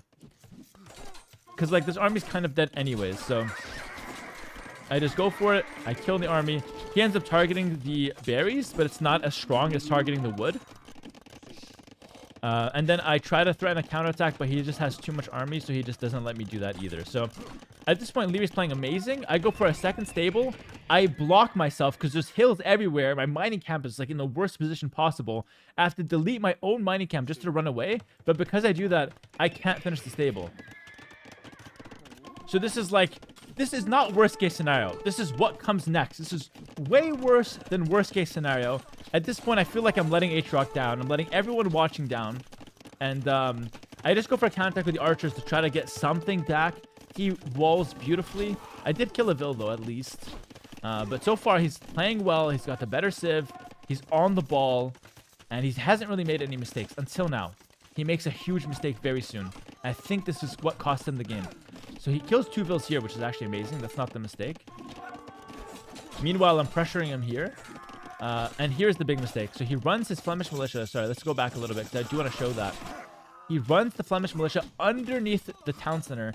And I'm able to kill all the Flemish militia with my town center. Every single last one of them. Now, if you're a 1400 elo player or maybe an 800 elo player, you know that all your infantry always goes under the town center. This does not look unusual to you. This is always what happens in Eurogames. However, in a pro game, this should never happen. And especially right before Castle Age, where they upgrade for free. This is a huge loss for Liry. Now, Liry said, we talked about it after, and he said, yeah, I know I lost that. I know it's a mistake, but there was so much going on. Like, I had scouts and archers in my base. We're microing back and forth. Mistakes are bound to happen. And Hart said, fair. We're talking with Hart. Hart said, fair, but at the same time, some mistakes just can never happen, and this is one of them. So this is one of a huge mistake from Liry. If he didn't make this mistake, I lose on the spot. On the spot, by the way. Because he just comes here with Elite Skirmisher and upgraded Flemish Militia, and I have 2 minutes. I can't buy time. He would kill this woodline. I'd run away. He'd go around here. I might have to either tower the gold or run away. And that's way too much damage, no matter which way I go about it. But anyway, luckily he makes that mistake. Luckily for me, of course. And I'm able to clear up that army. And my counterattack's still alive, by the way. So I'm able to actually buy so much time. I was able to buy so much time with my army. Which I think is like crucial for the comeback, right? This whole game was a comeback after comeback after comeback. So, yeah, I think that was like a critical moment of the game. Now I go for the second range. I don't really know what I was thinking at this point. I just wanted a lot of army. So in my mind, I need to go all in here to try to get something back in the game. So I want to go all in crossbow, knights, and just try to somehow pressure him. Now what happens here is one of the worst things possible for me. I think it already happened. I ended up deleting my market. And then I couldn't afford another one. And then I had to make a new lumber camp now, which I can barely afford. I just had such a bad position, basically. I don't know if it happened now or if it happens soon, but I delete a market at some point and it just ruins me. I think it might be soon, actually. We'll see. I'll keep you guys updated on that. But anyway, I'm going 2 ranged archers, 2 stable knights. Luckily, I get the quick wall here. Again, so many things come down to such razor-thin margins. I'm defending on both sides. Knights up top, Flemish militia on bottom. I lose 4 villagers. I lose 4 vills there. And, like, I can't not lose them, by the way. Like, it's impossible. Oh, yeah, this is it. I think I delete this market. And this almost loses me the game, by the way. So it was right here. I think I delete it, or do I make it? No, this is the one I make. Okay, this is the one I make. So I made a market before. I almost finished it, then I deleted it, and it just ruined my game. Now, finally, I finished the market, and I just instantly sell all my gold. Instantly. Which is so important. Yeah, I wish I caught that market delete, because it was so impactful. Anyway, no worries. From here, I'm able to just go like crossbow and knights and pressure him, but I don't really get much done. He's staying on 1 TC as well. He's picking up his relics, which count for extra, count for double with Burgundians. So he's in a great position. I have some momentum here, but it's a bit fake because he's just going to all-in Cavalier. Luckily, I read that he's going all-in Cavalier, or I see them. Something happens. Yeah, I see them here. I see like another stable, probably a third one. So I fight a bit, but I realize I got to get out. I have to leave, because if I don't leave, I just get cleared up and I lose the game for sure. So I just have to leave with the crossbows and then maybe stick around with the knights. That's like my main plan here. Behind this, I'm trying to set up town center, so I go for one town center out here. And this map is kind of a pain to play because you can't make any town centers on the mainland. So you have to go on the outside and expose yourself to make town centers. So again, here, I realize I can't overextend, so I go back a little bit. He's going Cavalier, of course, with Devotion fast. Ah, you cheeky bugger. That's why I didn't get no conversions. I thought he got it later, but I was just doing nothing with my monks. I realized that. But he got that nice and early, which is kind of smart, to be fair. Because, like, monks is my only response to this, realistically. I don't even have ballistics now, just to give you an idea of how bad the situation is. I did something smart here, though. I actually charged this monk. So despite him having devotion, I just chase him and get the conversion. Which is really good because I'm thinning out his cavalier numbers. I counterattack with the knights. I do decent value. Meanwhile, he jumps in on my crossbows. And if I don't get the perfect engagement here, I lose the game. But I kite a bit to the back. Then I kite to the top. And I jump in and out with the crossbows on the other side. How cool is that? The crossbows are saved. And he has to run away now because he can't really chase me. I can just continue doing that. And I somehow survive. If I didn't do that, I lose all the crossbows. I lose the game. And every fight like that, from now on, is exactly the same stakes. If I don't play it perfectly, I lose. So yeah, I'm just trying to jump in and out, buy time. I have kind of a build lead, but my economy is a huge hot mess. I just jump to stone, because if you don't know what to do, just go to stone and see what happens. The market's my best friend. I'm just trying to abuse that right now. Again, it's painful. I keep getting dove on repeat. I converted Cavalier. Thank God I got that one. Because then I'm able to actually buy time and push back that Maginot. I said one crossbow after it, by the way. But he reads the play and he continues running back. How high level is that? Seriously. Seriously, I noticed it on 1 HP. So I play perfectly. I noticed on 1 HP, I send one archer to chase it. He notices that I send one archer to chase it, so he runs it back to repair it. It's just like perfect play on both sides, which I think is so fun to watch. So I go bowsaw here. I'm just trying to develop. And just try to survive. At this point, I think I'm losing hard. Like, look at the score. I'm down 800 score. Burgundian's running Cavalier and Mangonels on a hilly map. Like, this game is just 99% lost. Like, it's just straight up. I'm trying to defend. I get another knight, but nothing's working. Like, I kill a Mangonel, which is really good, but I never win a fight. Like, I'm just holding. I lose my monk. I lose my monastery. Sorry, I just take the relics. Thank you very much. Take the relics. Again, this is important because I can't let him take my relics. That would be another way to lose. So I have to take them back a little. I'm getting raided. And at this point, coming up soon, I make the craziest call ever. And I want to brag about it when it happens. I want to brag about it when it happens. Oh, I'm just getting nasty hits there from the Maginot. At this point, I'm the only player in the world that I don't even care. I'm bragging. Listen, you have to hear me brag. I'm the only player in the world that goes for this castle drop. Every other player either plays normally and loses or resigns on this spot. I'm the one player that goes for it, maybe with doubt, maybe alongside doubt, all right? Me and doubt, only 2 players in the world that go for this castle. I completely coin flip the game here because, and someone said, wrong, a 1,200 elo player would do the exact same thing. That's kind of true as well. I'm the only competitive player that made it to Red Bull that is playing in the Albert Hall as blue as Vikings that would go for this play. All right? It's just me under those criteria. So I coin flip the game because the game is so unplayable for me now. I'm getting hit. Maginot's Cavalier on the hill. The guy's got Devotion set. Stables creeping. This is completely over. I sent 20 villagers. 23 villas. My entire economy. I don't even think twice about it. I made this decision like this, by the way. It was as easy as like checking your phone before going to bed or looking at the time when you close your alarm. It was like it was second nature. Like the castle had to be forward and it had to be now. I didn't hesitate. I just went for it. Meanwhile, I distract them on the front with a crazy fight, end up taking a huge shot there, and then I'm going with 23 vills. And the crazy thing is the freaking cursed rabbit is standing on my castle. Luckily, he moves his fat ass out of the way just in time. So I drop the castle. Liry notices immediately, by the way. Liry notices immediately, which makes it so hard for me to like get the castle up. Luckily though, he didn't have enough to deny it. I have 23 villas, like this castle's going up. Meanwhile, my economy, Liry's having his way with me. Meanwhile, like this is not good at home. I convert a couple cavalier. I'm barely surviving. Like you can't even call this survival. Anyway, castle goes up. I look for a second castle. I can't place it because the map is one giant hill. So I just can't place a second castle, which was really tilting. Meanwhile, I'm still dead at home. 68 villas to 79. And this is literally the craziest moment ever. I can't make villas. I'm getting constantly raided. How do I win this game? Actually, how the hell do I win this game? This doesn't even look good. So I get the castle up. I'm sniping villas, bro. I'm freaking slaying villagers. I just had a triple right there.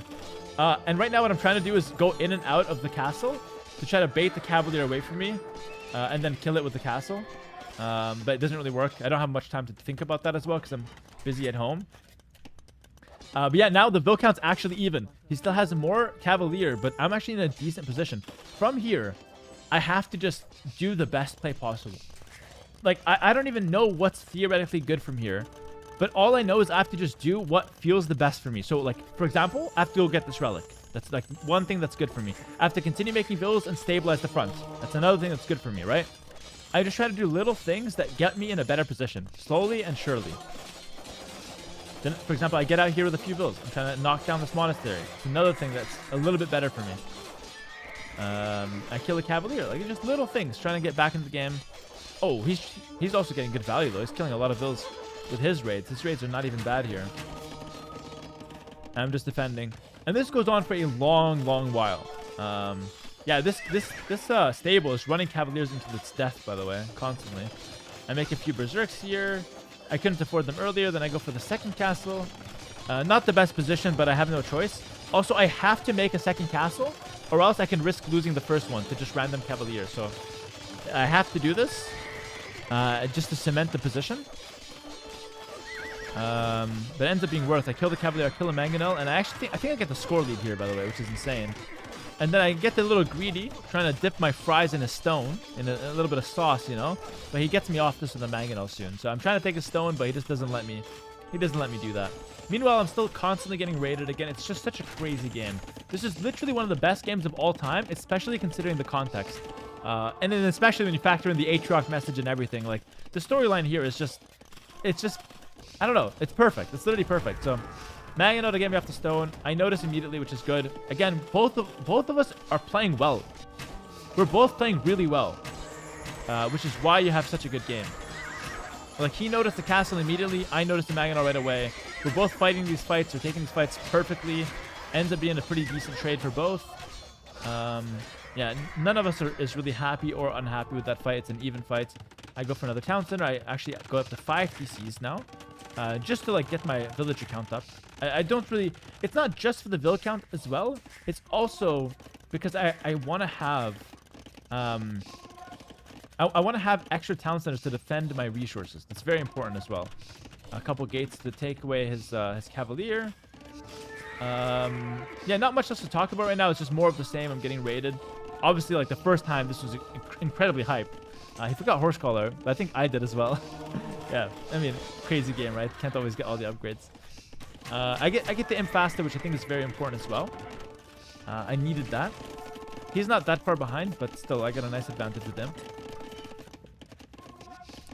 So yeah, we'll continue playing it at ×4, just because most of us here have seen this game already. But again, while this was happening, it was just so incredibly hyped, because I'm still in a horrible position. He's got so much on me. The only thing I have is the fact that I've taken his 3 relics now. So I've got 6 relics, and I have a faster imp. So I think I go for some trebs. I don't go for them right away. I go for a town center here, which is hilarious. Also, meanwhile, I'm getting good raids with the berserkers behind him. So he killed 91 vills. I killed 41. So I killed a few vills with the berserks. Not too bad. I go block printing, arbalest, chemistry. Block printing is so I can defend myself with monks. That's the main reason. I go forward with a fake attack here. This is not really a real attack because at this point, it's okay. But, like, I can easily get cleaned up. So I pressure, but I don't want to go too deep, especially after I see him. So I killed a few builds and I just decided to run away. And I think this was a smart decision because if I don't do this and I lose the Arbalest, I lose the game. Because then the Paladin are unholdable.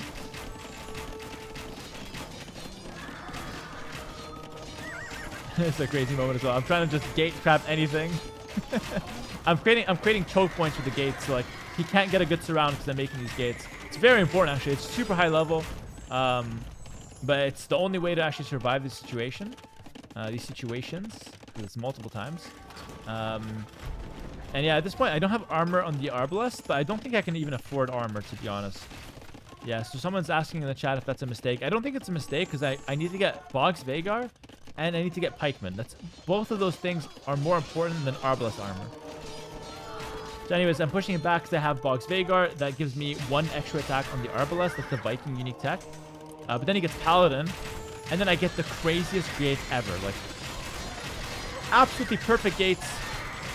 Thank God I got these. Like, again, if I don't, I lose on the spot. Get the gates, kill a bunch of Paladin. He goes for a counter castle. Again, he's not playing bad. He goes for the perfect reaction. He dives me, gets the castle, then just backs up. Which is good play from him. So again, both playing well. He denies the castle. I have to delete it. I go to the hill. Meanwhile, he's also raiding me up top. So like, it's crazy. And meanwhile, he's also trying to like defend against Berserker raids the whole time. And he also was sniping my Trebs here and running in and out with his Paladin. So like, there's literally infinite things happening at all times here. I back up with my castle. I'm just trying to survive. Villagers killed 139 for him to 69 for me. Nice. Diving in with Paladin. I wasn't scared here. I had the castle perfect timing. Thank God. There we go. But here I was a bit scared actually. I was like, oh shit. He can still run in. Quick walls are okay, but I don't finish them. Yeah. So I end up still losing a bunch of villagers. I go back with some army though. It's not too bad. When did you realize you just needed to win by score? Later. So I was not thinking about score for a long time this game. Until I saw him making monasteries actually. But we'll talk about that later. For now, there's a lot going on. So he goes for a forward castle here to take me away from the golds and stones. So I need to deal with this. But at the same time, I also want to deal with this. And I also want to pressure him here. It's like, by the way, during this, I'm converting Paladin to send into his economy one at a time. And I'm making few Berserks to send them in one at a time. And he's defending with a few Paladin as well. So there's so much going on at all times. I really want to stress this because if you're watching and you're wondering why you're seeing some mistakes happen, it's because the game was so incredibly intense. One of the hardest games I've ever played, for sure. Alright, so Town Center on the right side, trying to expand. At this point, I'm only on 100 villagers. I can't really get more because he keeps killing them. So I'm trying to replenish them constantly. But food is tight as well. So I have to pick between more villagers and pikemen. As you can see, he just runs in to snipe the Trebs constantly. So I realize at this point, I need 4 Trebs in one area to push back. It's the only way to win. I continue raiding him with Berserks. So despite him having Paladin, he loses a bunch of villagers here to the Berserks. I don't have Chieftains at this point. If I had Chieftains, I would be getting gold from this, but I don't. But still, like, really good raids, right? Really, really good raids. Meanwhile, I'm pushing in through the center. I'm trying to fight him on repeat because the strength that I have is that my units are cheaper. So I want to fight him on repeat, on repeat, on repeat until he gets the skirmishes, which he's setting up right now. Very fun to watch this back, by the way. So many good moments from this. But yeah, meanwhile, as I'm staring at my army doing work, he clears both castles and my monastery. He takes back the relics and he castles the middle hill. So you see how we're both making good plays. I have the Berserk raids on the bottom and the push down the center, and I cleared his castle. But then he also clears 2 of my castles and takes the middle. So at this point, yeah, he's killed 213 villagers, by the way, which is crazy. Again, I just got to keep replenishing them. So now my next target is this castle down here. I don't have many Trebs done. Slowly producing them right now. It's very important to control the golds, by the way. Now it's all about gold control. I have some golden stone up here, but I'm going to have to fight for more, basically. Oh, because I lost the 6 relics.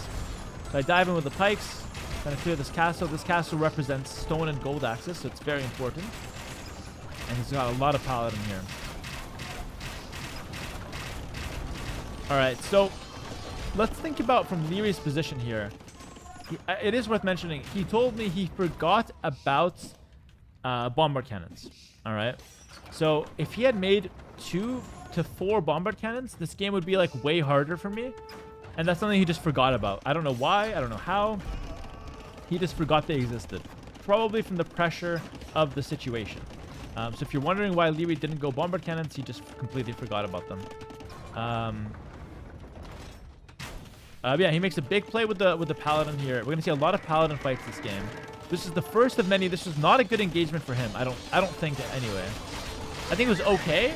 So he dives in. He's gonna snipe the trebs, but he's gonna lose like a good amount of paladin there. So that was only okay for him. It was not great. It was just decent. I made it a little better for him at the end there by running my pikes into his castle. Yeah, and then, you know, I'm just gonna work down this castle. It's all about like small things going my way. Like I'm just trying to keep the pressure up. As you can see, I'm trying to fight him constantly. Why am I trying to fight him constantly? Because I don't want to let him get a big fight. That's what I'm trying to avoid. I want little fights all the time. He wants one big fight. One big fight is bad for me because I almost always lose the big fights because my units are cheaper but weaker. So this is amazing for me. I'm trying to micro, trying to trade. If he took that fight, he would have gotten completely destroyed. But he just backs up. He plays it smart. And ooh, I lose a lot of pikes there. So now I think he's thinking about a big fight. I just have to go back. I think we're about to take a really big fight though, like right now.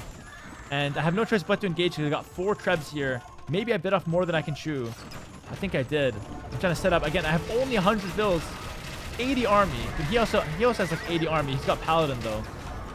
I do kill the castle, which is good though. I do kill the castle. I go for more. I think maybe this is where I step up too much though. Yeah, so he's healing his paladin. I think he's got herbal medicine, so he's healing in the castle. And now he's gonna go for it. So big engagement. He stack patrols straight in. I respond with my own patrol, and he absolutely claps me. Completely destroys me. And that was so bad. I thought I lost the game here. I thought I lost the game. That was so bad. Okay, so because that happened, I flipped another castle. Dude, I'm such a coin flipper. Because something really bad happened, I'm like, yo, I gotta do something crazy. So I literally sent 20 vills. I run past his trebuchets. I freaking slap the trebuchet on the ass and continue marching forward to make my castle. Because I have to do something.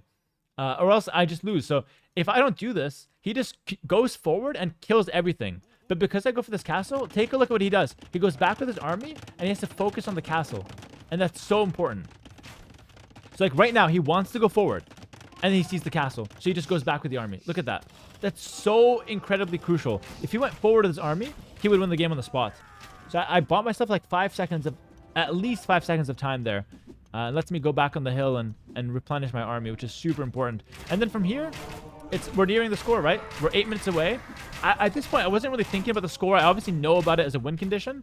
But because I'm losing on score, I'm not really thinking about like winning on score. I'm thinking about like, I gotta get my shit together, get back to 200 pop, and try to win. He's thinking, I need to just win on score. I need to hold and win on score. So he's got this hill, and this is so nasty for me. I just feel like I can never win.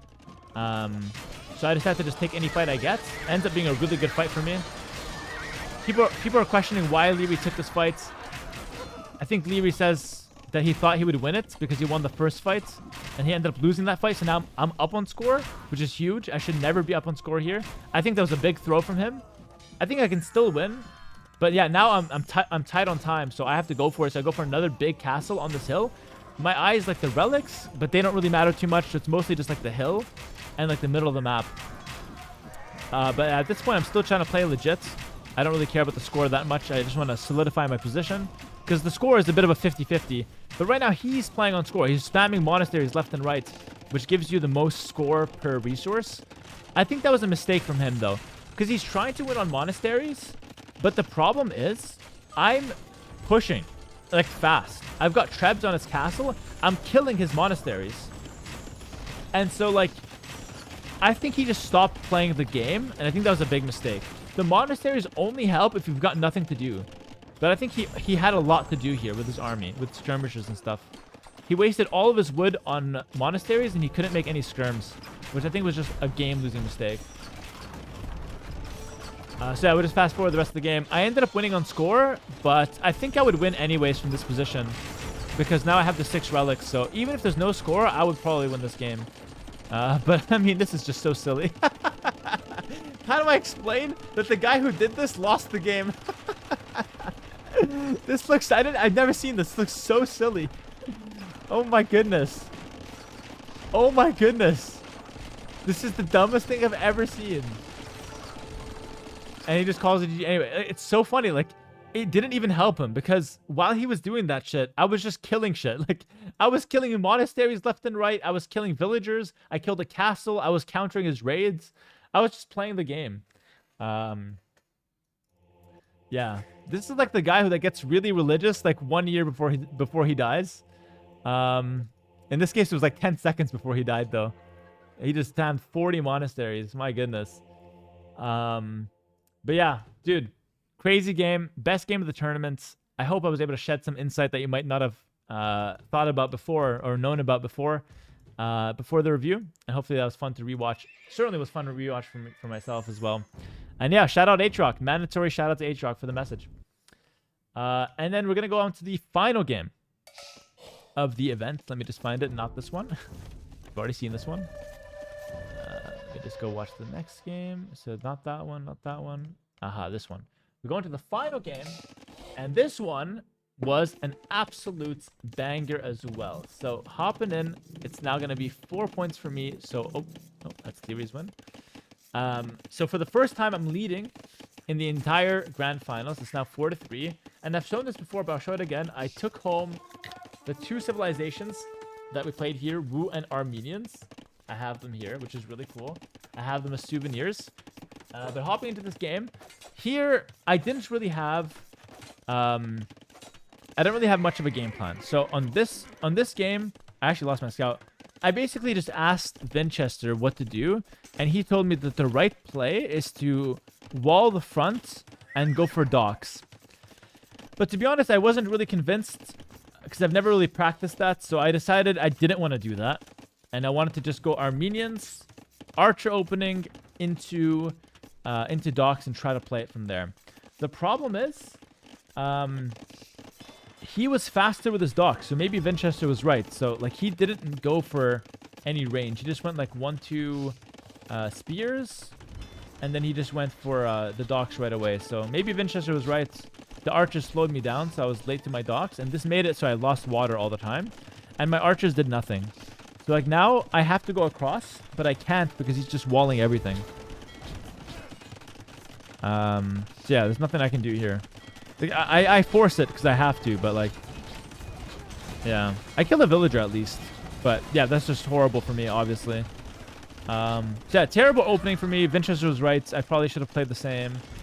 And at this point, I didn't really know what to do. I kind of panicked.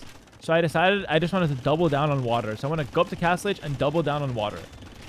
Yeah, and Liry did what Vinchester said, which makes sense. Like, it's a really good strat, but again, I didn't trust myself to go for it. So I do want to point out where like I'm wrong strategically as well. So at this point, I'm like, I want to just try to coin flip the water and just try to win it back, because that's the easiest way to win this game, is just to win the water. And then I'm like, oh shit, he's 30 seconds faster to the castle than me, which is horrible. So at this point, I'm like, oh wait, my strategy is not working at all. I lose the vill, I get my dock denied, and I don't know what to do. I lose water completely. So now I just abandon that style, abandon that gameplay. I still get the upgrade just to like run around a bit more. I'm still making a few things, but at this point I know I'm not going to win on water. So I decided to go for a church, and I decided to pick up the relics on the side. Meanwhile, I've got a couple Gen Swordsmen just bothering me, so I just defend with some monks. Here they are. Good monk defense though. Pick up a conversion, and now I'm able to boom while picking up relics. And I'm going to largely fast forward this game because not much happens. So we're going to literally watch it on ×8 here. Really not much happens. Like, we're just going to literally boom. And I'm going to take the relics. I ended up on 7 relics, actually. He tries to deny me some, but I think I played it pretty well. I took the 3 on the right side. A mixture of warrior priests and regular monks, by the way. I think I do a really good job of taking advantage of the Armenian churches as well here. So yeah, with my warrior priests and my monks, I'm able to take all the relics.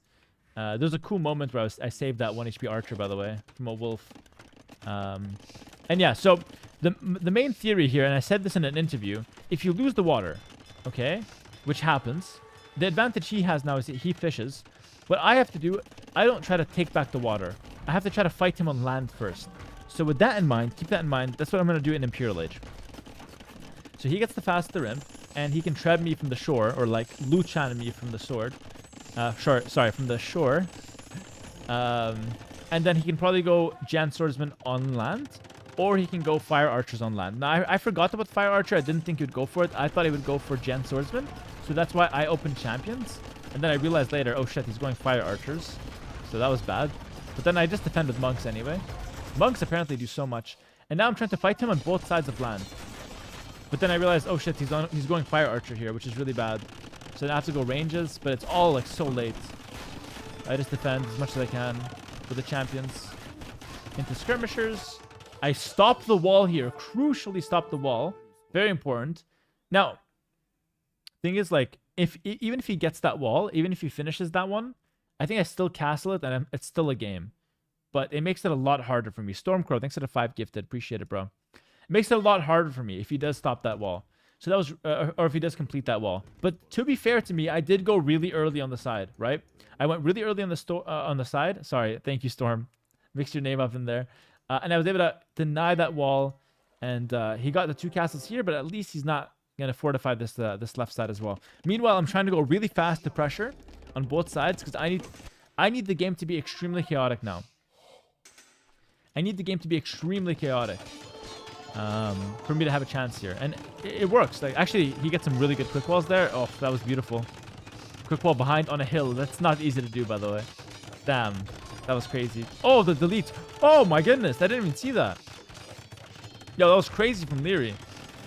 Damn, I didn't realize how crazy that was. That was an insane quick wall. I have to match it with a castle on the hill. Luckily, the wall is not going up ever, though, which is nice. Meanwhile, we're fighting back and forth here with the Fire Archers and Skirms and Monks and everything. Like, it's just a hot mess. But I have 7 relics with our minions. And I now get Ferriters, which gives my champions extra HP. So now my champions will have 100 HP when I get the upgrade. So far, just 95. And I'm trying to, like, pressure him. And he will castle this and not let me get anything. But I still buy a lot of time. I still buy a lot of time with this, which is my main strategy here. Buy time and win with the relics. Although relics are not as good on Empire Wars because of that time limit. If I didn't have the time limit, I think my position's way better here. But because of the time limit, his position's actually really good. Probably better than mine. He's got a lot more score as well. He goes up really high in score here, which kind of scared me. I thought I would lose this game the whole time, by the way. I thought I would lose this game the whole time. I was just playing it, like, just trying my best, you know? So he gets both upgrades there for his unique techs. I go champions. I'm just trying to defend. These guys can kill buildings as well, so I can't defend with only castles. I have to go skirms for sure. And meanwhile, I'm trying to go champions here to pressure him on land. Yeah. I mean, not much to say. Like, we're just champion skirm against Fire Archers. I have a good momentum here, but it's not enough to win the game. We're gonna see, like, he's able to hold once he gets the cavalry switch on. He's gonna go heavy Haegwangs, and the cavalry switch is gonna be quite nasty. Very hard to deal with, actually. Meanwhile, though, I'm trying to, you know, continue clearing him up from my base. Oh, that's a bad fight for me. Hello, Hera! Dude, I suck. How did I win? Oh, I'm insane. I'm dancing. That's why I won. Alright, fun. I also got a conversion here on a Luchan. Just a lot of things going on is what I'm trying to highlight. As always, like, you're seeing the highest level Age of Empires, basically. Yeah, we're just trading back and forth. He's got a lot of gold here because all the gold and stone is on the shore, by the way. That's why the water is so important. I don't care about the fishing ships at this point. I'm getting some conversions, by the way, which is nice. I'm also pushing the right side. So I'm making it hard, which is good. But the shore is really important because all the gold and stone is here. Actually, a mistake that he made is that he should have had these units way closer to the shore. Much closer. To prevent me from walking up to this hill. So that was a big mistake on his end, in my opinion. But anyway, he's just going to go ahead and trade left and right here. That's a good fight for him, though. It's a good clear up. I think he's going to get my trebs, too. Yikes. That's a good clear up for him. The Haegwangs are not easy to deal with because they have so much armor. Not the most amount of HP, though, but still a tough unit to deal with. He's going to do the same thing on the right side. So he's defending both sides now. I try to make a play back for the middle. I go for a few docks here, and I realize too early. Abandon. Too early. He completely clears it up. And it's not like... The timing is not right on that. So I decide to just abandon that idea for now, and I come back to it a bit later. So now, since that failed, I'm like, okay, I have to push on land again. You understand how that works, right? Try to push on water. Doesn't work. Go on land right away. Like, just instantly go on land. Try to make something happen, you know? Dude, at this point, I'm just getting clapped, though. So again, I think because he was like so busy on water here, I'm able to actually sneak some gold and stone extra with like churches and stuff. I think that helped a lot, actually. Yeah, traction traps coming over. Yeah, I kept him pretty busy, which is nice. I was able to, like, again, taking the stone is huge. This should never happen. In a perfectly played game, you should always have 1 or 2 galleons everywhere on the shore, and Luchans especially, to prevent me from taking the resources. So he realizes this, he's trying, but he's human. He's making mistakes as well.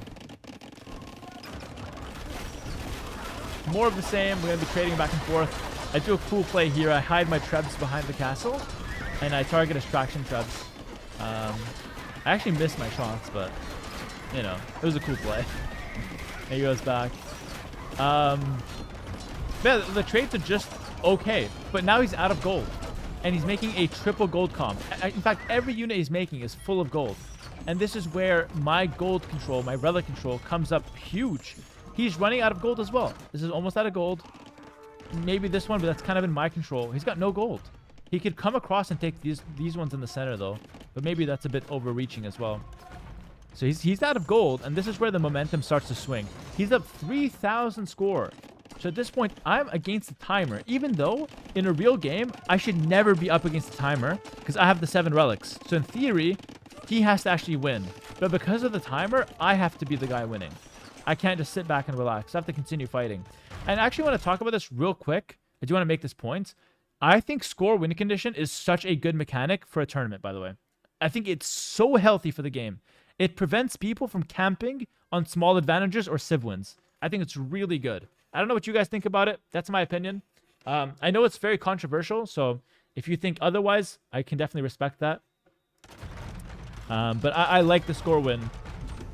You know, despite it going against me sometimes. But I think it is really good for the event because it makes relics more balanced, basically. So like now my 7 relics are not worth that much. The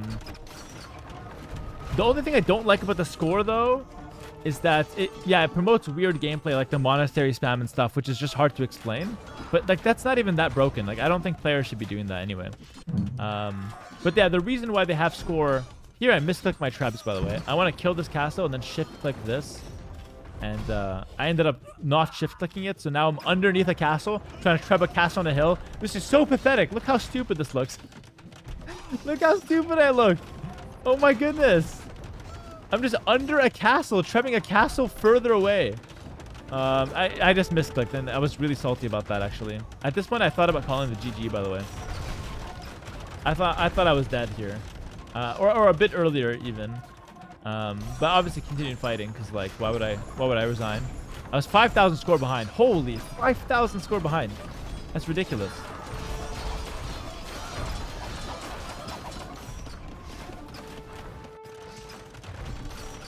Yeah, we'll fast forward because it's a lot about just fighting back and forth. I get a couple conversions in the middle, so as you can see, like I'm trying to do as much as I can to make this game hard to play for Liry. And I take a huge fight. I actually missed that. Let's go back and watch that one again.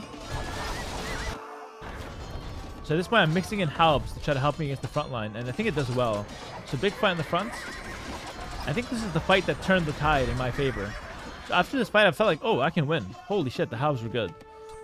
Mixing in the halbs is really crucial so I can melt the front line. They're very weak to halbs because they have low HP. Was a question from the chat. Was I aware that I had the gold and Liry was out? Yeah, at this point, I'm aware that he's out of gold. or like struggling for gold. Why?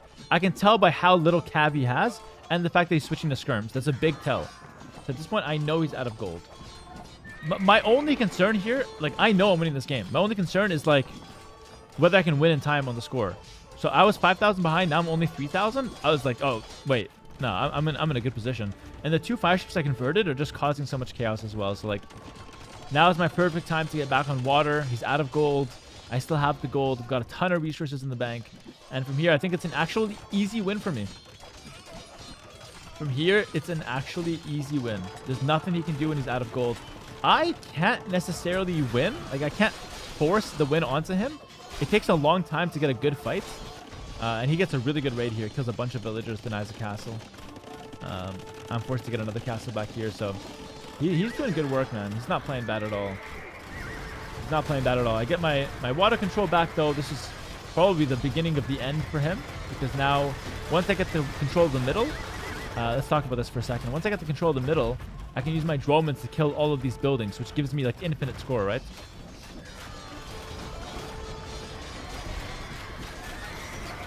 So yeah, here, I struggled for a long time to get a good fight here. But I can't set up my trebs. He just snipes them with hussars and runs. I can never clear that castle. And so I didn't really know what to do with this side. So my idea was, okay, let's just hold this side. At this point, I'm like, I don't want to push here. I'm going to hold this. I want to push the water. That was the idea here. So push the water, hold this top. I don't have to push anymore. And I think once I did that, I was in a much better position strategically. On the right side, I was also like preventing him from taking this wood line and just harassing him a little bit. I kept these guys for a long time alive here. They come up useful later. You'll see them. Constantly trading here, but again, in my mind, I don't care to push here, in my mind. So I still pretend to push and take fights, but that's just so he doesn't do anything else. I want him to think I'm pushing here, but I don't really care. What I do care about is the water control. So I got the Dromans out. I look to reclaim the water. He goes heavy on the wood line. So now I know he's out of wood, by the way, or very soon. Yeah, he's completely out of wood. Holy, this game's impossible for him to play. I see the loot champs. I think I send these guys to the corner at some point. We'll keep an eye on them. Yeah, soon. Meanwhile, still fighting up top.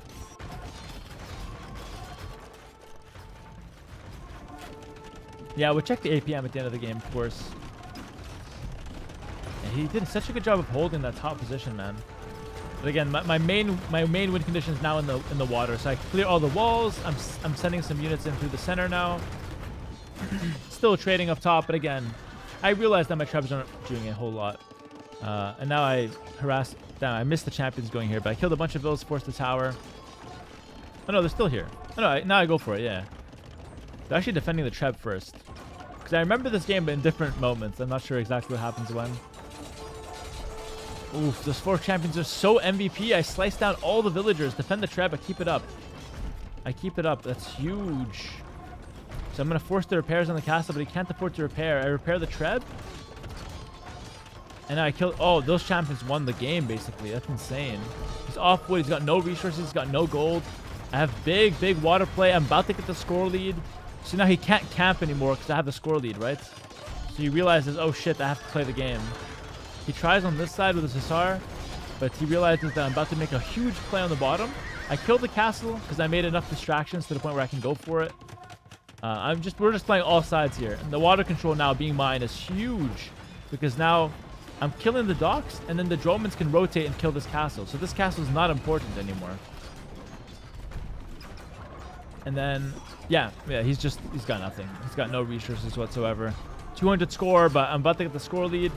And as soon as I get the score lead, I'm like, wait, I'm going to win this game. I'm just going to dive him. I get so much confidence, right? So he's going big with the hussars down here. But I decide, you know what? I got the water control. Let's just Roman this, and let's just go for the fight. I wanted one last big fight before the game ended. So at this point, I knew I won. I just wanted one fight for the fans. I needed it to end with a fight, because if it doesn't end with a fight, it's super anticlimactic. So this is never a good play, because I'm winning anyway.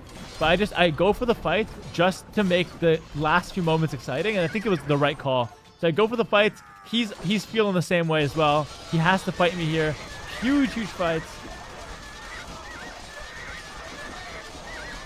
And again, super epic. This with the crowd roaring in the back was amazing. He actually doesn't really lose the fight. He's gonna win it if it continues going, but he says the GG. Yeah, GG in the chat, guys. I know obviously it's a replay, but still get some GGs in the chat. Come on, it was a nice final. And hopefully I was able to shed some nice and interesting points that you guys might have not thought about the first time watching it or watching it live.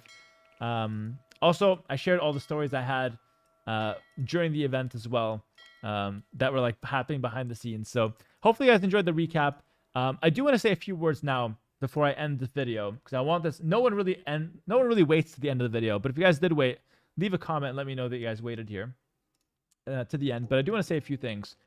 I want to say a huge thank you, number one, to the viewers and supporters, not just there in the audience, but there online. We smashed the viewer records of previous years, which is so good for the game. We filled out the Royal Albert Hall, which was one of the best and most exciting venues I've ever seen, let alone played at. Obviously, it's the best one I've ever played at. I've played nowhere. But it's one of the best venues I've ever seen for an esports event. It was genuinely impressive. And I just, yeah, so huge thank you, firstly, to the viewers. Secondly, to Redbull for putting this on. Like, the production and the show was beyond anything I could have ever expected. And the player treatment from Redbull, absolutely exquisite. Top notch, 10 out of 10. Nothing was missing. Everything was perfect. And I just want to say, if there's anything I want, is to have that same experience or something similar. I'm not even going to ask for better. Similar, even if it's a bit worse. From Red Bull, I want that again, man. So that's why I want to end this video by saying I loved it so much. Thank you to viewers and thank you to Red Bull. Such a good experience for me. It was genuinely like, it was, I'm still smiling thinking back on the memories that I made in this trip. And I just want to have it again.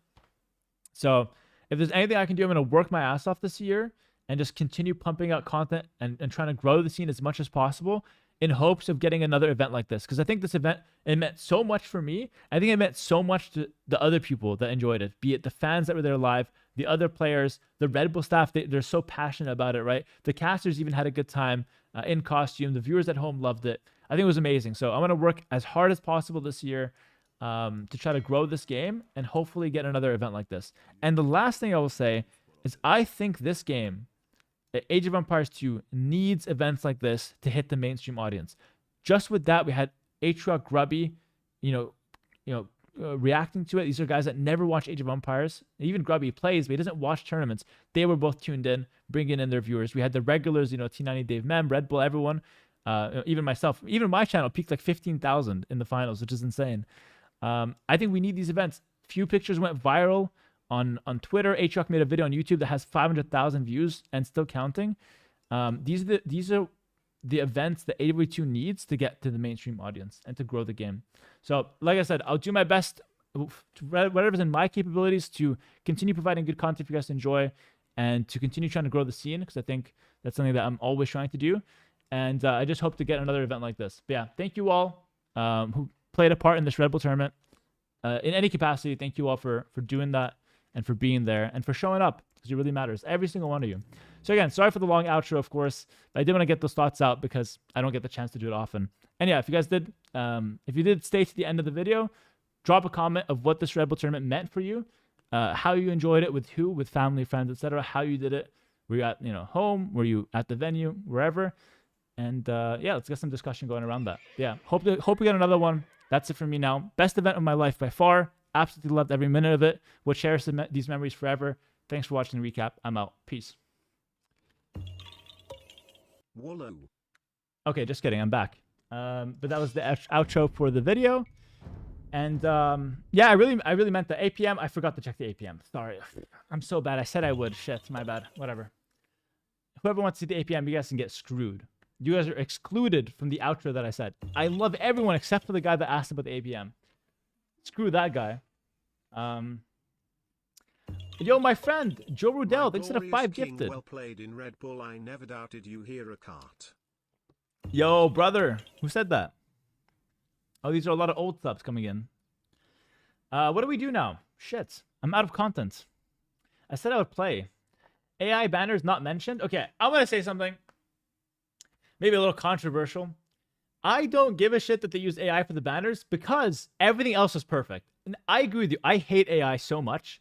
They could have hired, okay, let me address this correctly. They could have hired other people, or like even people that would do it for free, to make good banners and stuff, and people would have shown up. So that's good feedback for Red Bull, 100%. That's 100% valid feedback. But like in the grand scheme of things, I don't care. It is what it is. I know the AI didn't look good. I hate that they're using it, but whatever. Whatever, you know? It's such a small thing. Like they did everything else perfect, you know? So yeah. I'm a designer and would have loved to do the banners for free. Yeah, I think there's many people like you as well, honestly. So I think what Red Bull should do next time was hire actual they should hire actual artists and pay them a little bit, or give them free tickets for the event, or give them something, even if budget's tight, you know? It's insane disrespect to artists, to be honest. I mean, I agree with that. It's very valid feedback, but I don't care that much, because in the grand scheme of things, I think they delivered so much in the event that I wouldn't want to let that piece of criticism, despite it being valid, take away from the efforts of Red Bull. But yeah, like from Red Bull's point of view, they already have so many employees and stuff that they did not want any extra costs. But I think they underestimate how many people they can get that would do it for free.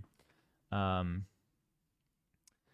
you notice Viper's mutant snake? No, I didn't notice that. Yo, all users, I did notice this. Thanks to the 20 gifted subs, though. W in the chat to all users.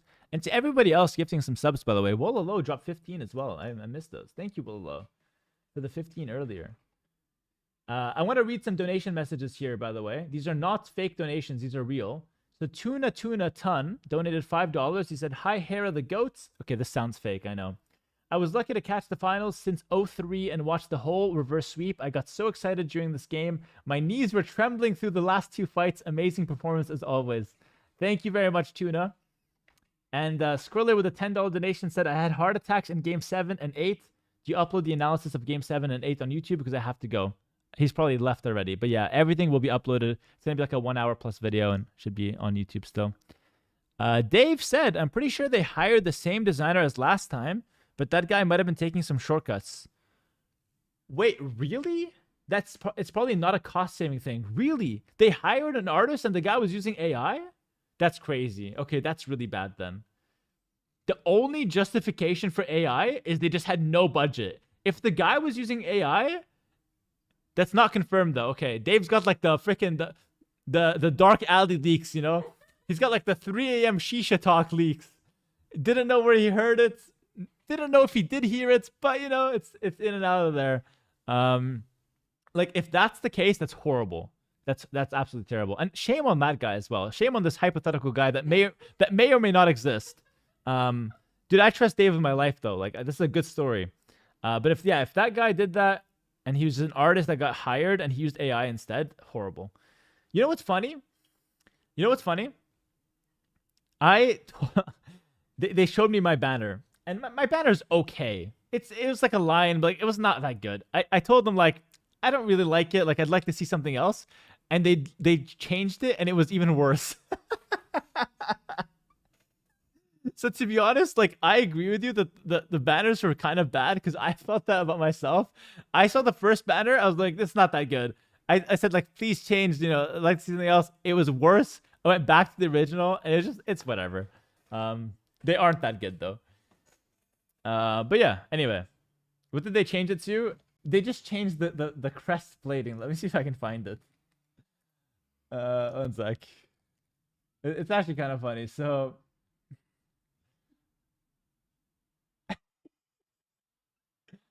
Okay, so original design. Okay, so initial design was this.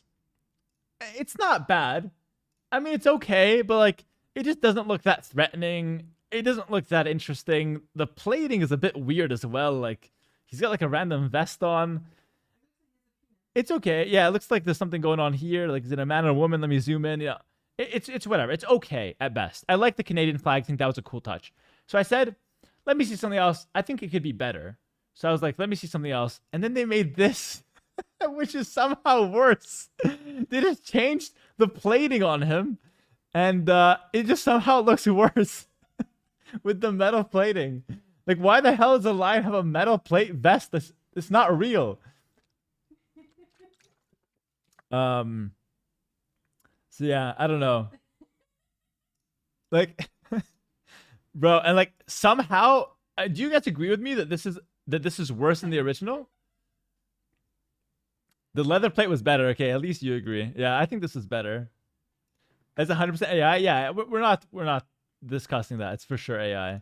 But yeah, it's worse. So yeah, anyway, I was like, let's just stick with the first one. First one was a solid 3 out of 10. I'm happy with this one. You know, this one is somehow like a 1 out of 10. But yeah, I actually like the plating better. All right, well, screw you. No one cares about your opinion. I'm kidding. It's not that deep. Yeah, fair enough. But like either way, I don't really care. It's whatever. Let me see. A couple more donations came in. Again, very real donations. Let me read these out. But we may or may not play 1v1s after this, by the way. We'll see how I'm feeling. But In Green Heaven donated $25. He said, it's crazy how you're able to raise your level when you fall behind in games. Anybody else on the planet would lose those games. Such a beast. Congrats on all the success. Bro, thanks for the $25 donation. That's really big. Really appreciate it. Appreciate the kind words as well. Yeah, man, I don't know. I think it's kind of a recent thing that I'm able to play from behind and play well from behind. I think I attribute it. You know what I attribute it to? I attribute it to the 1v3s and 1v4s that I play. Because in those games, you're never ahead. So you're just always playing from behind. And I think that makes me so much better from behind. Pause. I think that makes me play much better when I have a disadvantage in game. Much better phrasing. And I think that's a very good skill to have for sure. I can show the banner. Let me show the banner. We have the banner here. We took it. Honestly, like, bro, let me tell you something. Dude, I took so much shit from Redbull. ACCM took a banner from you as well. Yeah, ACCM took. They had 2 banners of mine. ACCM took one of them. Tell me how ACCM took one of my banners. Tell me how. But anyway. He took everything. He took everything from me. But even besides ACCM, I took so much shit from Redbull. The only thing missing that I didn't take from Redbull, the only thing that I could have taken more that I didn't, was I could have just started emptying out their ketchup bottles in little plastic cups and taking those home with me. Besides that, besides leaching the sauces from inside the containers, I took everything. I took snacks to go. I took gum to go. I took equipment to go. I took earphones to go. I took everything. The only thing missing is squeezing out the sauces and taking those to go. I took the trophy. I took the banners. I took everything.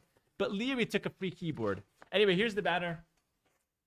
This is the big one. I have a couple small ones. I have one small one. ATCM has the other one. For some reason. That's the big banner. I like it. I'll cherish it, despite it being AI art. I'll cherish it. It is what it is. It still means a lot to me, you know?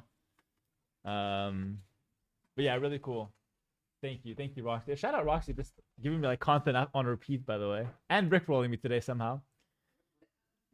Okay, next up we have Theodore with a $5 donation. If Liry puts in 50% of the work that you do, I think he'd give you a real run for your money. I hope that someone steps up to the plate and puts the work in to challenge you one of these days.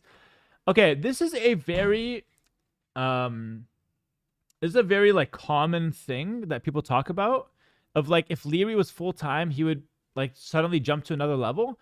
I'm not 100% sure that's true because I think Liry is already a 100% full-time player when it comes to tournaments. He practices and prepares a lot, and I'm not saying this to take away from him. I'm saying that to like give him credit. He actually puts in the work. He just doesn't stream. But I don't think him streaming will necessarily make him a better player. I think it makes him better in the niche situations. So like he might start winning Mapuche versus Franks, for example. He might play Mapuche more or something like that, you know? It would help him for sure. Not doubting that. But I think it would help him in the niche situations. I don't think he's going to jump to another level of player. I think he's already playing at a really high level. So I don't think that Liry not being a full-time streamer is hurting him as much as people think it does. Maybe it just helps him with those little situations. But again, that's just my opinion. Maybe ask Liry next time he streams, which is never, so you'll never hear his opinion. We'll get it on a podcast. I think Mem's doing a podcast with him. Maybe look out for that. And then last donation here, Yannick Yamal with the $5. Please rewatch the next tournament games with your opponents. If they are cool with it, would be nice to hear their opinions as well. That's a really good idea. I might do that. The problem is it's kind of hard to do it with my opponents because then it's like oh, look at this moment where you lost and I won. Like, it just feels weird, you know? Oh, look at this. Oh, this is really cool. Yeah, at this point, like, you made a huge mistake and the crowd just erupted in applause at your expense, you know? I don't know. It feels a bit weird, but maybe I can review it if they're fine with it, you know? Me and Liry are friends, so we do that pretty well. Scope Bomb. It's not a donation, but a sub. He said, thanks for 11 months. He said, had the best time watching you at the Albert Hall and being one of the crowd waving at you. Incredible mental and performance. Congrats, champ. Hera cheer. Welcome back to the streams. Thank you so much, bro. And thanks to all the subs that came in that I wasn't able to thank as well. You guys are legends. Appreciate you guys a lot. Listen, we still have a ton of viewers on Twitch and YouTube, like 4,000 between the two, which is insane. Should I play some 1v1s? I feel like playing after a tournament like that, it's going to be like, I don't know. I want my last game to be my last game. Like, I want to retire right now, actually. This is like the peak of my career. I can't play another game. I want to retire. It's just, dude, I'm still thinking about the Albert Hall. It was so good. It was literally so good.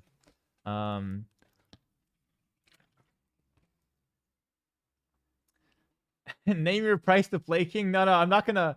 I already took everything from Red Bull. I don't need anything more from the viewers here. Thank you so much, all users. Trust me, man. Took everything from Red Bull. We're gonna do Warcraft 3 with Grubby. I just need to know when we're doing that. Like, I need the information from Grubby to know what the hell I'm doing.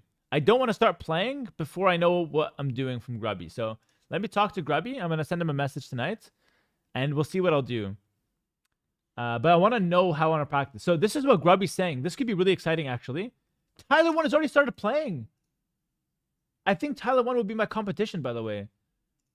Because Grubby told me...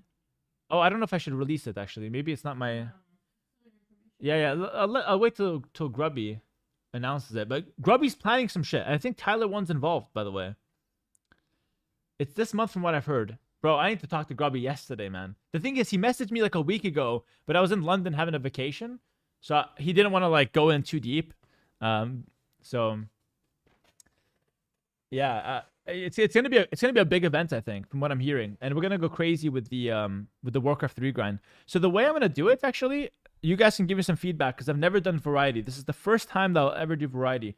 The way I'm gonna do it, because I don't want to abandon Age of Empires 2. I don't want people to feel like Warcraft 3 is replacing AoE2. So what I will do is I will just work twice as much in the month. So I'll start my streams with like 4 or 5 hours of AoE2 and then do Warcraft 3 for another 4 or 5 hours at night. That's going to be the plan. So that way we still get the regular AoE2 content, but then instead of just doing nothing and like spending time with my wife, I will just play Warcraft 3 for you guys. So my wife is the big loser in this, and my social life, which already barely exists, so should be fine. So that's my plan. Odd Waffles TV says reasonable. I knew another streamer can agree. Like, he can just get behind with that. Yeah, it makes sense. As long as you don't burn out, I should be fine because it's gonna be really exciting. It's gonna be a big event. My Delic in the chat saying, by total accident, I saw a Red Bull final, didn't ever see anything from AoE2 Esports, and I got so hyped that I'm trying to learn. Thanks for the new addiction, Hera. Dude, I'm screenshotting this and posting on Twitter later. I'm screenshotting this message and posting on Twitter. You know why? Because my Delic, literally, this is what I'm trying to tell people. We have new people watching for the first time this Red Bull tournament, and then they get into the game and try to play it themselves. My Delic, welcome to the game, brother. So good to see you. I'm going to be posting that message on Twitter later today. Or maybe even right now. Right now, and then I link the freaking tweets so you guys can like it. So I can actually have some motion in the freaking Twitter scene. Okay.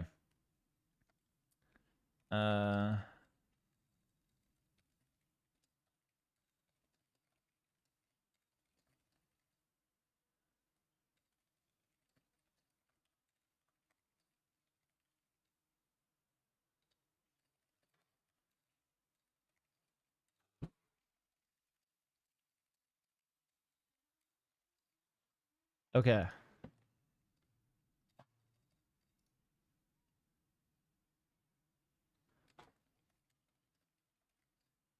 Hold on.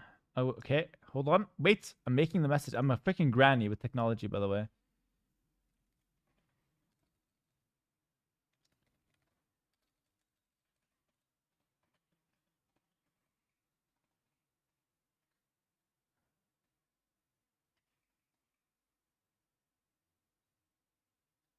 Wait. Brother. I'm making a tweet. All right. Wait. I will link you the tweet, and you guys will all like it. Guys, I have no motion on Twitter. You guys have to like help me out here. All right, like this tweet. Mandatory. Everybody like it. I said, I don't think we realize how much this Red Bull tournament did for Age of Empires 2. Welcome, brother. Little peace sign. My Delic, welcome to the stream. This is amazing. By totally accident, I saw Red Bull final. Didn't ever see anything from AW2 Esports and got so hyped that I'm trying to learn. Thanks for the new addiction, Hera. Amazing. Like this video. I used it myself. Don't use Twitter. Sign up. I'm just kidding. Don't, because it's kind of a toxic platform, to be honest. Like on Twitter, when I'm looking for like misinformation and extremism, I go to Twitter. It's great. Great for those two things. He likes it himself. Of course I'm liking it myself. If I don't like the content I'm putting out there, how can I expect someone else to like it as well? So it's like I laugh at my own jokes as well, because like if I'm not laughing and liking the shit I'm putting out, I can't ask for others to like it as well. It's just not gonna happen. Heart says 100% paid chatters. No, not paid. Just like, actually, you guys are liking it like crazy. It already has 42. This is broken. I have 42 likes in 1 minute. I've never gotten numbers like this. Motion, thank you. Like this one. Best tourney of all time. Yes, man's got man's got motion.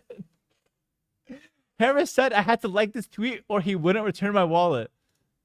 That's freaking Donald, by the way. It's a legend. It's so funny. But yeah, check out Twitter, guys. Come on, look at this ratio: 114 views, 54 likes. This is good. Good shit, guys. Good shit, guys. And I'm talking to you guys on YouTube, eh? YouTube guys, go like it. Come on. We need to do this every single time, by the way. Yo ho wo I can't stop singing it and my wife is mad 11. Oh yeah, that's a good song actually. Oh, I love the sea shanty that they did.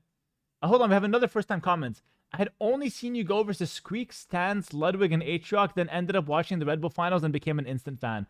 Okay, I'm going to screenshot this for later. I can't tweet right now because I just made a tweet.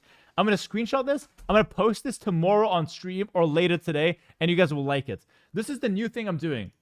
I'm just going to screenshot first-time commenters, and we're gonna get some motion on Twitter from that. So yo, thank you. Just to reply to you, thank you, Yara Ward, for sticking around and watching the finals. It's awesome that you became a fan. Like, again, I'm actually really passionate about that. I think that's really good for the scene to have people watch the tournament and then actually like the content and like committing to being a fan. That's ridiculous. That's really good. All right. My Delic says, but to be honest, bro, it's a great move what you're doing. Make AW2 great again. AW2's always been great, but we just got to let people know that we're still going, you know? One of the things I hate the most about AW2 right now is that so many people know the game, but nobody knows that we're still playing it. Everyone's just like, oh yeah, AW2? Oh yeah, I used to play that 100 years ago. Oh yeah. Shame it died though. It's not dead. You know what I mean? Like, that's just me. It's like I'm freaking Walter White in the back of the car yelling. You know that meme? It's still alive. Like, it's not a nostalgia game. Like, we're still going, you know? Just watch the final. You're a legend. GG, man. Thank you, Raffaello. What's up, bro? Let's play some games. Enough talking. Let me change the patch and we'll play some 1v1s, all right, guys? We'll play some 1v1s. Because if I don't play 1v1s today, tomorrow I'm going to be lazy as well. I'm just going to be talking about Red Bull for the rest of my life. Like, come on. I'm happy we got to milk it a little bit more, though. Just milk a little bit more from Red Bull. I'm telling you, I took everything from Red Bull. Like, that was literally like the max amount I could have gotten from a tournament. What's the default version of the game? Yes, I want that one. Thank you. All right. You should drink a Red Bull as a tribute to them. Wait, I have Red Bulls. They send them to me for free, actually. Another thing I'm getting from Red Bull. Dude, I'm getting so... Dude, Red Bull is like... I've never felt so closely to like a freaking... A huge brand. Like, dude, I never... My mom didn't let me drink Red Bulls. Now I'm just freaking shilling Red Bull on my stream 24/7. Like... What's going on? But I'm kind of down for a Red Bull, to be honest.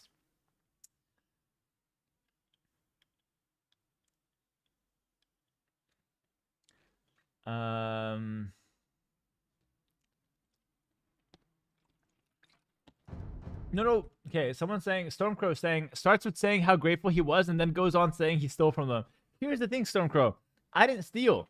Red Bull was like, anyone want anything? And they expected like, no, I'm good. I was like, yeah, actually, I do want something. And I start rummaging through the snacks. I'm just taking left and right. I don't know. It is what it is. Like, I didn't steal, but, you know. I took liberty. You know, I took my time. I took advantage, I would say. I took advantage of the situation. Okay, guys. Good stuff. Let's hop into some games. Thank you guys for sticking around through my rambling and whatnot. If you guys will watch my rambling and whatnot, you'll certainly watch my gameplay. So Had the best time watching you at the Albert Hall and being one of the crowd waving at you. Incredible mental and performance. Congrats, champ. Here a cheer. Welcome back to stream. Thank you, buddy. I'm gonna have to mute the alerts though, because unfortunately, if I don't, they're gonna just play the entire stream. So I have to like mute the alerts. It's been too many subs today. Actually, no, they're almost done. They're almost done. I'll just mute for a bit, but we should be fine. Gameplay F that. Were you guys here for the rambling? Oh no, too many compliments. I know. I'm getting so many subs and compliments. It's so hard to be me, chat. Come on. It's just so exhausting. Like, so many people are just loving everything about the event and sending the congratulations towards me. It's just exhausting. Now we're gonna do some gameplay here. How's the Twitter motion? Let me see the tweets. Oh, I do want some. Oh, what is this? Candy? Yeah, they're like sour candy and this is chewing gum. Oh, chewing gum and sour candy. Is this from Red Bull? Yeah. From Red Bull. Which flavor do you want? I'll take the one that looks the best. Yeah. Yeah, my steak's too juicy. My lobster's too buttery. All the good stuff. Okay, if this tweet doesn't have 100 likes, I'm ending the stream. It has 98. It has 98. Okay, 99. It's about to get 100. It's good. No, it's good motion, guys. It's good motion. Okay. I got some candy. Should I show this? This is not healthy, guys. Extreme. I got the mango though. You got me mango? Oh, that's healthy. I gained 2 kilograms from Red Bull. Is that bad? Actually, I'm just showing them a mango. Why did you bring this? Yeah, no. Thank you for the mango. I appreciate that. Nice mango, bro. Hey, thanks, man. Yeah, so I gained 2 kilograms from a 1-week vacation and from a 3-week trip. 2 kilograms, 3-week trip. Is that a lot or is that fine? I think it's fine. I was already down like 10 kilos before that, by the way. So I'm feeling good. Yes, fat ass. No problem. All good, fat ass. No worries. All right. Dude, thank you, man. Dude, so many good laughs here. Barn Burner with the $10 on YouTube. Hey, Hera, we are a big fan of yours on AOE2. Can we send you the board game we made? It's a war game and we think you'll love it. Wait, I love board games, actually. But the thing is, I have no one to play them with. Can you send me a board game? The thing is, dude, I'd be so game. Dude, how about this? Bring it to a LAN event and we'll play it there. I'm so serious, by the way. Like, honestly, if you send it to me, it's going to be a waste because I have no one to play it with. But if you bring it to a LAN event, I'm so serious, by the way. If you bring it to a LAN event, I'll tell them to send you backstage. We'll just play it. I actually love board games. So that's what I'll say. Okay, yeah. So just so you guys understand what happened, I have another story as well. Let's just play it. Dude, I forgot to play this game. Playing with Siski? Yeah. This guy's pretty good, actually. All right. So let me tell you a story. So in Paris, we're staying at the V-Hive, which is it's basically like the Vitality headquarters. We're doing some shooting. I did a stream from there. We announced the Garrison 2. Congrats for Red Bull. Hey, thank you so much. Dude, actually, I really appreciate these kind of comments. Really, really nice from him. So anyway, we did a whole stream. We announced the Garrison 2. It was a big moment. And then we had some time afterwards to chill. And so I'm like, yo, it was me, Heart, Roxy, Heart's girlfriend, Liry's girlfriend. Okay, so we're 6 people total. So I'm like, yo, let's play a board game. Because I don't want to just sit around and talk. That shit's so boring. So I'm like, yo, let's play a board game. I'm like, let's just play Uno. Everyone knows Uno, nice and easy. So I go up looking for Uno cards, and I ask the guy running the cafeteria, because it's an internet cafe, maybe they have Uno. And so the guy speaks French. I speak in English because my French is not good enough. So I'm just like, yo, do you have Uno? He doesn't understand me. So I say it in French. I said, do you have Uno in French? And then the guy, a random guy, right next to the guy running the shop, is like, Uno? I have Uno. I want to play Uno with you. I'm looking for people to play Uno. I was like, what are you talking about? A random guy is offering me the one thing I'm looking for, Uno cards. His face lit up. And I was like, oh shit, you have Uno right here? And he's like, yeah, man, I'm looking for people to play. I was like, yo, that's dope. But here's the thing. I didn't want to play with him. No disrespect. I already had a lot of people downstairs. So I needed to take his cards without playing with him because he wanted to play with me. Now I understand the situation. So I did the one thing that actually makes sense. I was thinking about stealing them, but I don't run that fast. So I was like, okay, I did the one thing that makes sense. I offered to just buy them. He's like, no, just come. I'll play with you guys. I was like, listen, you know what? Fine. We're downstairs. Come on down and we'll play. And then right away, a knight in shining armor. The guy running the shop is like, oh, no. You can't go downstairs. It's only for people that are with vitality. I was like, it was like a guy came down the freaking hill with shining armor. I just couldn't believe my eyes. It was the perfect scenario. And then the guy, the random guy, we're going back to him now. He's like, you know what? That's fine. I won't go downstairs. You guys take the cards and you guys have a good time. And so I can't believe the story. It sounds so fake. Suddenly I have Uno from a random guy and somehow I don't have to play with him as well. Like, how did that even happen? But no, really nice guy. I thanked him a lot. I was trying to give him pizza as well, but it just didn't happen in the end, unfortunately. But yeah, we you know what the best part is? We didn't even play Uno. I brought them down and nobody wanted to play. I was like, what the hell? I was like, you guys are losers. You guys want to play Uno? So yeah, we just didn't play. So basically, just to recap, I borrowed some random guy's cards. Didn't want to play with him. Didn't end up playing. Like, what? I was the random guy. You're such a liar. There's no way I was you. If you are him suddenly, he was such a nice guy. And I would definitely play Uno with him again. Because my friends suck. They don't want to play Uno. I hate my friends. First ever Twitch comments here. Been a YouTube pleb since 2020. So cool to see the heights you've reached. Big up to you, dude. Goat of all time. Thank you so much. The greatest of all time? Of all time. Thank you so much, bro. I'm going to go minute arms here, by the way. You know when you're starting the Warcraft 3 arc? Bro, how does everyone know about the Warcraft 3 besides me? Guys, when you find out some information about Warcraft 3, let me know. I don't know what the hell we're doing. I have to talk with Grubby. I heard Tyler 1's already playing, though. Dude, I can't let Tyler 1 get the drop on me. I can't let him get the drop on me. Because the thing is, he's already good at the game. And I can't lose, bro. I'm like an RTS player and shit. I gotta represent well. Do you thank Vinch? I'm worrying. Did I thank Vinchester? Of course. I thanked him so much on DMs, actually. I should have given him a shout out at the end of Redbull, actually. I missed on that. I should have given him a shout out. I just didn't have any time. Like, it was overwhelming in the interview. I should have given him a shout out. I'm very thankful for Vinchester. If there's any way I can pay that back to him, I will definitely do that. And yeah, like, that's not much more I can say, seriously. He's actually such a nice guy. Like, between helping me and helping Viper as well qualify, like, he's just helping people for nothing in return. So we're gonna make sure he gets something in return when the time is right. Okay. Make the minute arm. A bit late on the minute arms here. It's looking like an Atrox build. Everything's horrible and late.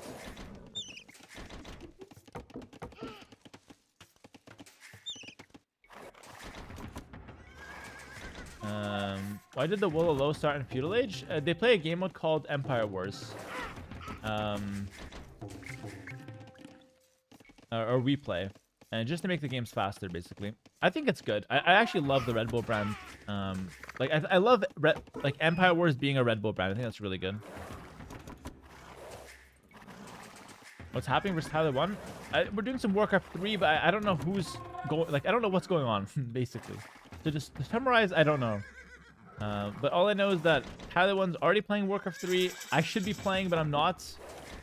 It's like my first day back, and I'm somehow behind on the Warcraft 3 grind. Like, so now I'm gonna wait till Grubby explains what's going on, so I know what I'm preparing for. Because like right now, I just feel like I'm Goku preparing for like something I'm not ready for. Like I don't know what's going on, and I don't want to be. I want to be prepared, basically. I want to have more knowledge. This is good for me. I can commit to that though. Nah, too close, too close. Let me just go around. No worries. I wish I had 4 men arms, but it's chill. Why don't you 5-minute armor room strat? I was just talking. I don't know. I wish I had more though. Oh, just 3 is fine. I'll go with the ranged follow up.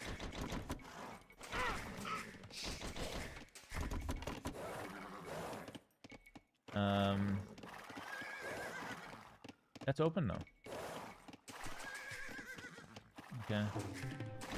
Uno or board game? Choose one? Nah, Uno sucks. Like, Uno's like okay, but like it's not really a good game. It's just like a fun party game. My favorite board game right now, I'm kind of addicted to it. I was spamming it with my family. 7 Wonders. If you guys ever played that, it's really good. I'm actually like low-key addicted. But again, like I have no friends. I have a few friends down here in Argentina actually. Do you guys know he's actually really famous? He's more famous than me. Do you guys know his name is Big One? You guys know him? I've done some stuff with him. He's a music producer, super big time in Argentina, and he's into board games and shit. So I did a board game night with him. We did some Catan, but I'm telling them like next time let's do some 7 Wonders, and so we're doing that. I'm converting him. I guess we go skirms here. Yeah, we go skirms.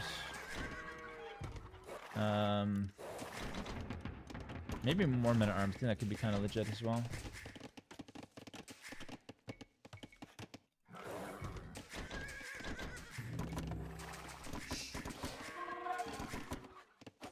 That's a bad fight. I'm just running around with my men at arms. I'm not really losing anything here. I think I should make another lumber camp though, if I'm going to go with more. Because if I don't make a second lumber camp, I'm just like perpetually milking one. And then if I milk it for too long, I'm going to have nothing in the end, which is bad. I don't know if that made any sense, but...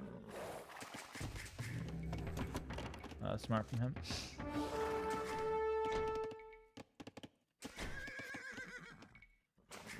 I'll send my scout back to just deal with this guy.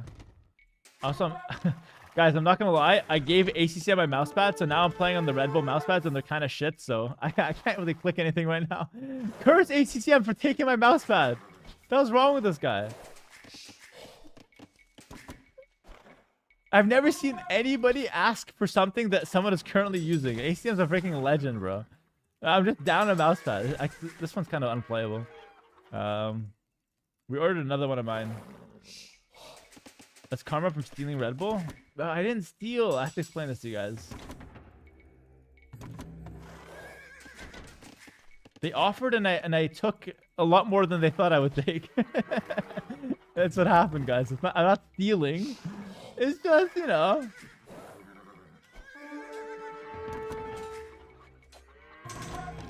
Yeah, 7 Wonders Duel. I have that and I like that as well. But when I play with my wife, she doesn't let me go military.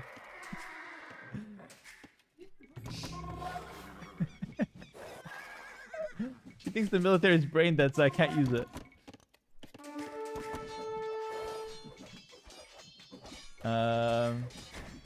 Someone buy Hera his brother's mousepad? I know! I needed a gift. I just ordered another one. My brother's working on the next piece, actually. We have a good idea. It's not going to be a mousepad, though. It'll be other stuff. But I think you guys will like it. It's just kind of cool that I'm able to do stuff for my brother. I think that's really nice. He's like an AoE fan as well, you know? He just sucks. No hands, but he draws well.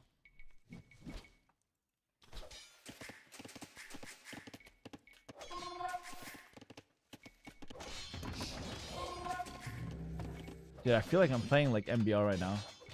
Just like ass, you know?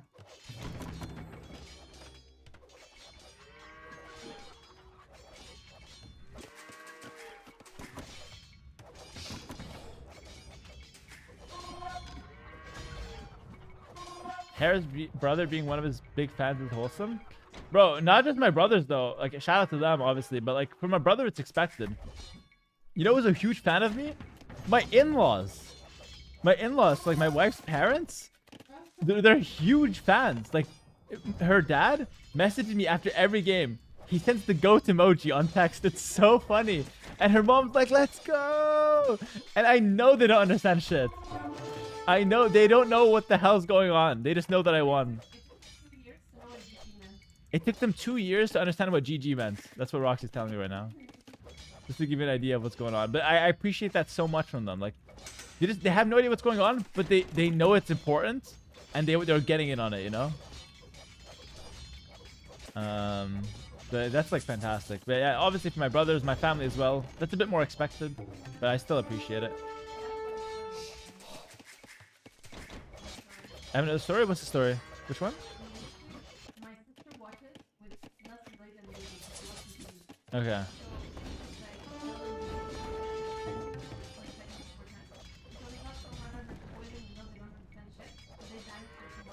Okay, this is hilarious. Okay, let me retell the story because you guys probably didn't hear it well. So Roxy's telling me that her sister watches in another room. And she watches with less delay because the in-laws, so my wife's parents, are watching on the TV. On the TV, it's like 30 seconds delay. So Roxy's sister was spoiling the results to the parents like 30 seconds before it happened. And they got so mad at the spoilers, even though they have no idea what's happening, that they prevented her from watching. So now the sister's not allowed to watch so the parents can enjoy. That's so funny, man. And guys, when I say they don't understand anything, like they are super casual about it. They don't know anything about the game. It's too funny.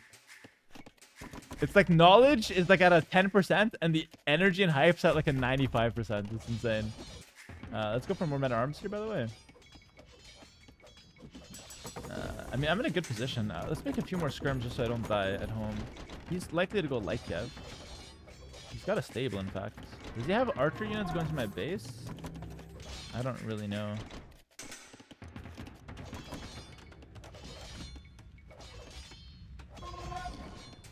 Alright. You have the armor upgrade? Hell yeah, brother. Not on the scrims, but I don't really need that one. I'm gonna just put 2 units there just so I don't get completely destroyed. Let's get the men-at-arms and armor. Oh. He's not counterattacking, but this is a bad fight for him anyway. I should run though. Good practice is to run. Wait for armor, because like he can't really kill me here. I can patrol on the hill. Even that's a bad fight. I should just wait for my upgrades, but it's on a hill. It's like kind of hard to resist. I got long swords now.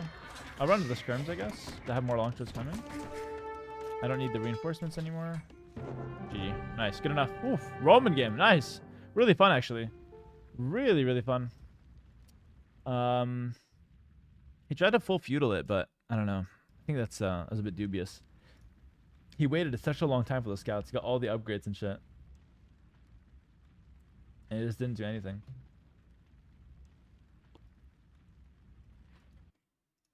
Fix the date, bro? Oh, you're so right. The scoreboard is just completely outdated. The 21st of March. How many days ago? That's like 25 days ago was my last stream. How did you guys even live without me for 25 days? I know I couldn't live without you guys. That's for sure. 14th of April. Not gonna lie though, I'm like actually really happy to just be back in streaming. It's awesome. Barn Burner, thank you for the $2 and $2 donations. And he said we will send you a new mouse pad with it. If you like seven Wonders in Catan, you'll love ours. Okay, man. If you want to send it, I'll message me on Discord. We can organize that. You probably need an address, so message me on Discord, Barn Burner, and I'd be curious to try out your game. It's movie time. Yes. All right, guys. The wife is calling. It's movie time. So screw you guys. I'm gonna go watch a movie and have some food with my wife, and that sounds like a good time. So. What's to come from me? This is a bit of a smaller stream, just to like say what's up, come back. Again, I'm really grateful for you guys being here. It's super fun. Thank you guys for watching. Appreciate all the subs and support. A lot of hype around the streams coming back. A lot of gifted subs as well. Very grateful for that. And yeah, so that's it for now. What's coming from me? We're gonna work really hard this year. I have a lot of cool things coming, but the next the next thing that's coming is the Warcraft 3 arc with Grubby. All right, so stick around for that. It's not going to be today, but it could start as early as tomorrow, okay? Debrija, thank you so much for the 10 gifted. Really, really appreciate that. And great meeting you once again, you and your brother. Shout out to you guys as well. Thank you so much for the support. You guys are awesome. Everyone, thank you so much. Debrija as well, but everyone else, thank you guys. Appreciate it. Take care. Peace out, guys. And I'll be back tomorrow with another stream in the morning. Tomorrow morning, okay? I'll wake up at 7 a.m. and we'll do a nice stream from then. Take care, guys. Have a good one. Peace. Also, last thing. Next Town Center podcast. T90 official will be the guest. Stick around for that. A few days. We're recording it tomorrow. Take care, guys.